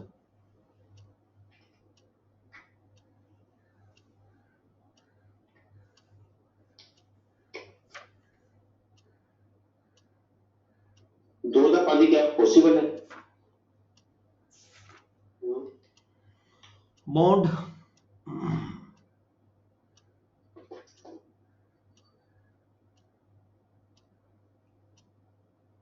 ਦੇਖੋ, ਇੰਡੈਮਨਿਟੀ ਬੌਂਡ ਚ ਕੀ ਹੁੰਦਾ ਹੈ? ਇੰਡੈਮਨਿਟੀ ਬੌਂਡ ਪਰਸਨ ਹੈਗਾ ਆਪਣੇ ਆਪ ਨੂੰ ਬੌਂਡ ਕਰਦਾ ਹੈ। ਠੀਕ ਹੈ, ਜੇ ਮੈਂ ਇਹ ਕੰਮ ਨਹੀਂ ਕਰਾਂਗਾ ਜਾਂ ਇਹ ਕੰਮ ਮੈਂ ਕਰਾਂਗਾ, ਪਰ ਜੇ ਨਹੀਂ ਕਰਾਂਗਾ ਤਾਂ ਮੈਂ ਜ਼ਿੰਮੇਵਾਰ ਹਾਂ ਇੰਨੇ ਪੈਸੇ ਦੇ ਲਈ ਦੇਣ ਦਾ। ਜਾਂ ਇਹ ਕੰਮ ਮੈਂ ਕਰਦਾ ਰਹਾਂਗਾ, ਜੇ ਨਹੀਂ ਕਰਾਂਗਾ ਤਾਂ ਜ਼ਿੰਮੇਵਾਰ ਹਾਂ। ਜਾਂ ਇਹ ਕੰਮ ਮੈਂ ਨਹੀਂ ਕਰਾਂਗਾ, ਜੇ ਕਰੂੰਗਾ ਤਾਂ ਵੀ ਜ਼ਿੰਮੇਵਾਰ ਹਾਂ। ਮਤਲਬ ਇੰਡੈਮਨਿਟੀ ਦਿੰਦਾ, ਬੌਂਡ ਕਰਦਾ ਆਪਣੇ ਆਪ ਨੂੰ। ਕੋਈ ਵਿਅਕਤੀ ਆਪਣੇ ਆਪ ਨੂੰ ਬੌਂਡ ਕਰਦਾ ਕੰਮ ਕਰਨ ਦੇ ਲਈ ਜਾਂ ਕੰਮ ਨਾ ਕਰਨ ਦੇ ਲਈ, ਉਹ ਅਸੀਂ ਇੰਡੈਮਨਿਟੀ ਬੌਂਡ ਕਹਿ ਦਿੰਦੇ ਹਾਂ। ਆਪਣੇ ਆਪ ਨੂੰ ਬੌਂਡ ਕਰਨਾ ਕੋਈ ਕੰਮ ਕਰਨ ਦੇ ਲਈ ਜਾਂ ਕੋਈ ਕੰਮ ਨਾ ਕਰਨ ਦੇ ਲਈ। ਜਿਵੇਂ ਹੁਣ ਡਾਕਟਰਸ ਹੁੰਦੇ ਆ, ਆਪਣੇ ਆਪ ਨੂੰ ਉਹ ਬੌਂਡ ਕਰਦੇ ਆ ਵੀ ਮੈਂ ਇਹ ਕੰਮ ਨਹੀਂ ਕਰਾਂਗਾ, ਮੈਂ ਪ੍ਰਾਈਵੇਟ ਪ੍ਰੈਕਟਿਸ ਨਹੀਂ ਕਰਾਂਗਾ। ਠੀਕ ਹੈ, ਉਹ ਆਪਣੇ ਆਪ ਨੂੰ ਨਾ ਕਰਨ ਦੇ ਲਈ ਬੌਂਡ ਕਰਦੇ ਨੇ। ਜਾਂ ਇੱਕ ਬੌਂਡ ਇਹ ਵੀ ਹੋ ਜਾਂਦਾ ਇੰਡੈਮਨਿਟੀ ਬੌਂਡ ਵੀ ਮੈਂ 3 ਸਾਲ ਦੇ ਲਈ ਗਵਰਨਮੈਂਟ ਦੇ ਵਿੱਚ ਸਰਵਿਸ ਕਰਾਂਗਾ ਐਜ਼ ਏ ਡਾਕਟਰ। ਉਹ ਆਪਣੇ ਆਪ ਨੂੰ ਬੌਂਡ ਵੀ ਕਰ ਲਿਆ ਉਹਨਾਂ ਨੇ। ਇਹਨੂੰ ਅਸੀਂ ਇੰਡੈਮਨਿਟੀ ਬੌਂਡ ਕਹਿ ਦਿੰਦੇ ਹਾਂ ਵੀ ਕੋਈ ਪਰਸਨ ਆਪਣੇ ਆਪ ਨੂੰ ਬੌਂਡ ਕਰਦਾ ਹੈ। ਉਹਦੇ ਤੋਂ ਕਿੰਨੇ ਪੈਸੇ ਦਾ ਬੌਂਡ ਲਿਆ ਜਾਂਦਾ ਹੈ? ਜੇ ਉਹ ਆਪਣੀ ਸ਼ਰਤ ਪੂਰੀ ਨਹੀਂ ਕਰਦਾ ਤਾਂ ਫਿਰ ਉਹਦੀ ਜਿਹੜੀ ਬੌਂਡ ਹੁੰਦੀ ਹੈ, ਉਹ ਜਿਹੜੀ ਕੀ ਹੁੰਦਾ, ਉਹ ਸਰਕਾਰ ਦੇ ਹੱਕ ਦੇ ਵਿੱਚ ਫੋਰਫਿਟ ਹੋ ਜਾਂਦਾ, ਉਨੀ ਅਮਾਊਂਟ ਦਾ ਬੌਂਡ 2 ਲੱਖ ਦਾ, 3 ਲੱਖ ਦਾ, 4 ਲੱਖ ਦਾ, 50,000 ਦਾ, 1 ਲੱਖ ਰੁਪਏ ਦਾ ਬੌਂਡ ਹੈਗਾ। ਇਹ ਤੁਹਾਡਾ ਇਹਦੇ 'ਚ ਠੀਕ ਹੈ ਕਵਰ ਹੁੰਦਾ ਬਾਉਂਡਸ।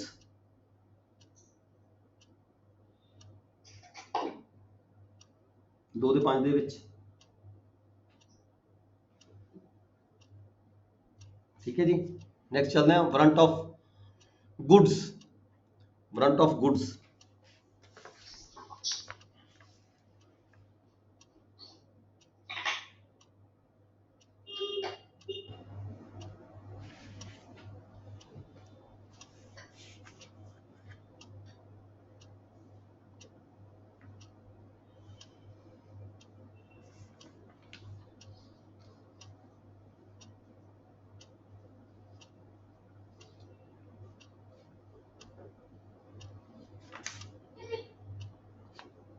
ਵਾਰੰਟ ਆਫ ਗੁੱਡਸ ਕਿੱਥੋਂ ਡੀਲ ਕਰੋਗੇ ਜੀ? ਸਰ ਬਿਲ ਆਫ ਲੈਟਿੰਗ ਚ ਆਊਗਾ, ਹੈ ਜੀ। ਬਿਲ ਆਫ ਲੈਟਿੰਗ ਜਿਹੜਾ ਬਣਾਉਣਾ, ਬਿਲਟੀ ਬਣਾਉਣਾ। Bill of lading front of goods, ਹਾਂ ਮਿਲਦਾ ਜੁਲਦੀ ਹੈ। ਫਰੰਟ ਆਫ ਗੁੱਡਸ ਕਿਸੇ ਗੁੱਡ ਦਾ ਫਰੰਟ ਕਰ ਦਿੱਤਾ ਤੁਸੀਂ, ਉਹ ਅੱਗੇ ਭੇਜਣ ਵਾਸਤੇ ਹੈ ਜੀ। Bill of lading, bill of lading ਬਿਲਟੀ ਹੁੰਦੀ ਹੈ। ਹਾਂਜੀ, ਵਾਰੰਟ ਆਫ ਗੁੱਡਸ ਬਿਲਟੀ ਚ ਆ ਸਕਦਾ ਜਾਂ ਨਹੀਂ ਆ ਸਕਦਾ ਜੀ, ਆ ਸਕਦਾ, ਆ ਸਕਦਾ। ਠੀਕ ਹੈ। ਹਾਂ ਵਾਰੰਟੀ ਹੈ, ਬਿਲ ਹੀ ਹੈ, ਬਿਲਟੀ ਬਣ ਗਈ, ਬਿਲਟੀ ਬਣ ਗਈ ਕਿਤੇ ਮਾਲ ਭੇਜਣ ਭੂਜਣ ਵਾਸਤੇ ਇੱਧਰ ਉੱਧਰ, ਠੀਕ ਹੈ ਜੀ। Includes the through bill of ਲੈਡਿੰਗ,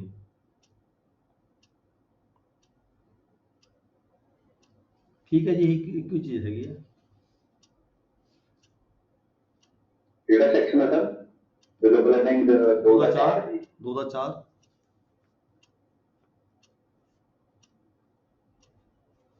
ਟੇਨੈਂਟ, ਟੇਨੈਂਟ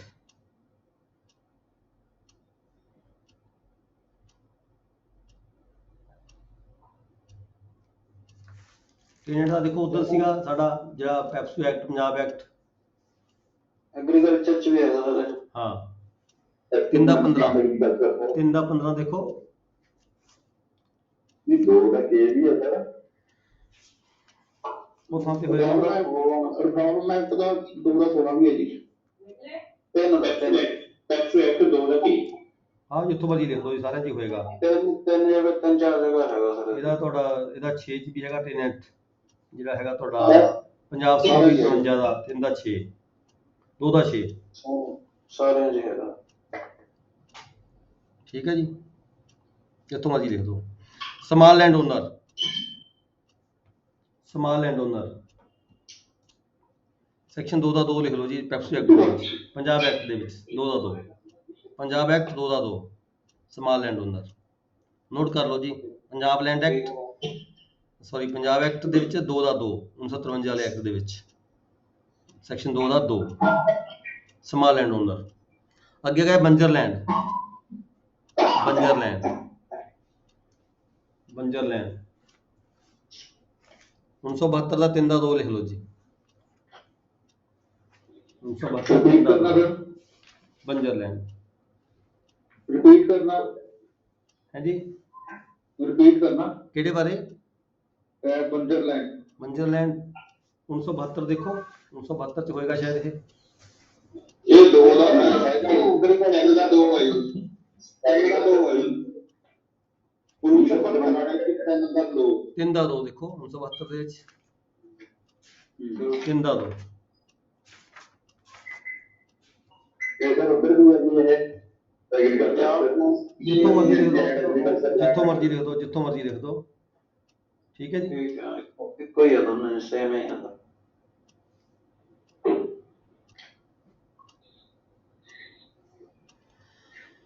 ਅੱਗੇ ਆ ਗਿਆ ਜੀ ਖਾਨਾ ਦਮਾਤ, ਖਾਨਾ ਦਮਾਤ ਐਗਰੀਕਲਚਰ ਲੈਂਡ ਐਕਟ 1955 2 ਦਾ ਹੀ।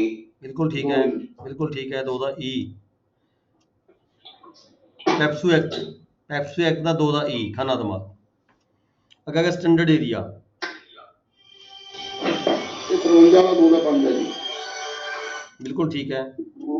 53 1953 ਦਾ 2 ਦਾ 5, 2 ਦਾ 5, 5। ਹਾਂਜੀ। ਇੱਦਾਂ ਲਿਖਿਆ ਸਰ ਜਿੰਨੀ ਜਗ੍ਹਾ ਸਟੈਂਡਰਡ ਏਕੜ ਇੱਥੇ ਏਕੜ ਹੀ ਪਾਇਆ, ਇਹਨੇ ਕੁਐਸਚਨ ਜਿਹੜਾ ਹੈ ਉਹ ਸਟੈਂਡਰਡ ਏਰੀਆ ਦਾ ਪੁੱਛਿਆ ਤੁਸੀਂ? ਸਟੈਂਡਰਡ ਏਰੀਆ ਲਿਖਿਆ ਹੈ।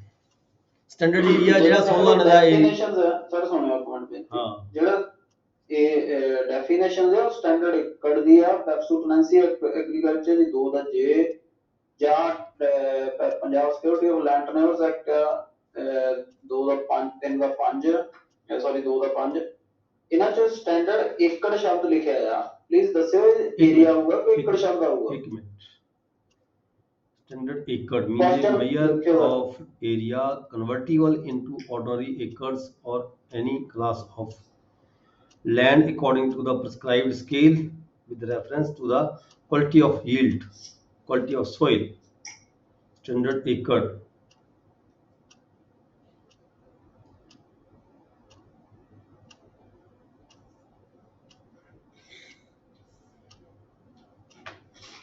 ਇਹ ਤਾਂ ਹੈਗਾ ਤੁਹਾਡਾ 2 ਪੈਪਸੂ ਪੰਜਾਬ ਐਕਟ 2 ਦਾ 5। ਜੀ ਸਰ। ਪੈਪਸੂ ਚ ਕੀ ਹੈ?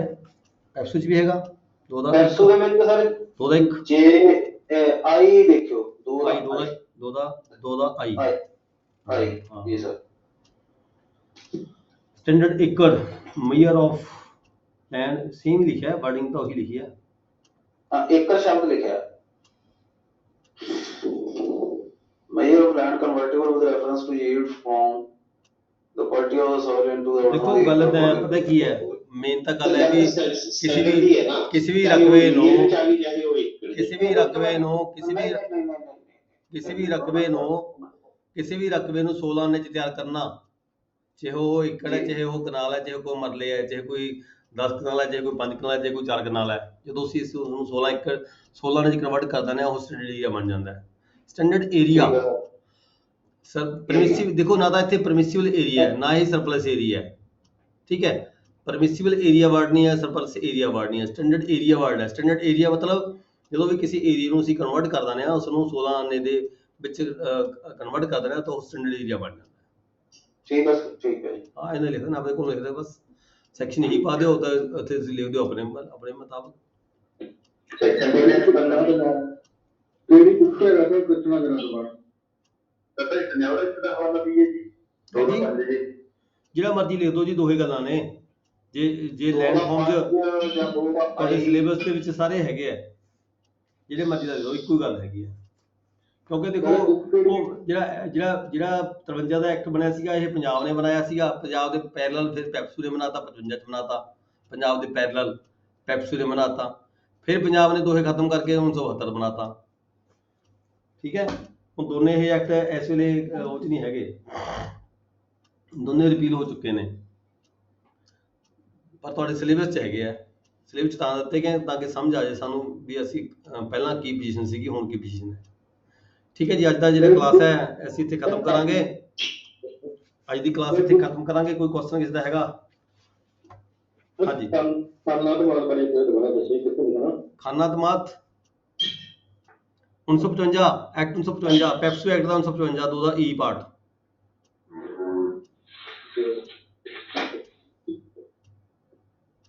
ਸਰ ਇਹ ਸਟੈਂਡਰਡ ਏਰੀਆ ਰਿਪੀਟ ਕਰਨਾ ਦੁਬਾਰਾ। ਸਟੈਂਡਰਡ ਏਰੀਆ ਦੇਖੋ ਸੈਕਸ਼ਨ ਤੁਸੀਂ ਲਿਖ ਲਓਗੇ 2 ਦਾ 5 ਲਿਖ ਲਓਗੇ 53 ਦਾ। ਕਿਹੜੀ ਬੁੱਕ ਦਾ? ਪੈਪਸੂ ਨਾ Punjab book, Punjab act, Punjab security of land tenure act 1953 2 ਦਾ 5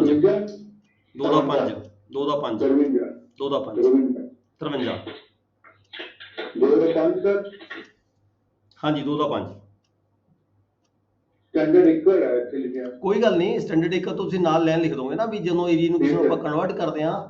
ਕੌਣ ਬੋਲ ਰਹੇ ਸੀਗੇ? ਸੰਜੀਵ ਦੇਵਗਨ।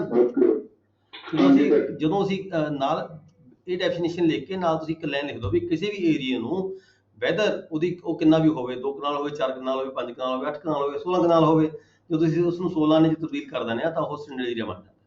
ਹਾਂਜੀ ਠੀਕ ਹੈ ਸਰ, ਠੀਕ ਹੈ ਨਾ? ਹਾਂ, ਉਹ ਸਟੈਂਡਰਡ ਏਰੀਆ ਬਣ ਜਾਂਦਾ। ਏਰੀਆ ਘੱਟ ਵੱਧ ਜਿੰਨਾ ਮਰਜ਼ੀ ਹੋਵੇ।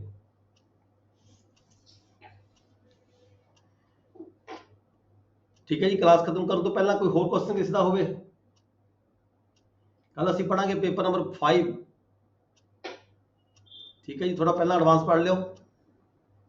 ठीक है सर। ठीक है जी, class is over, thank you very much.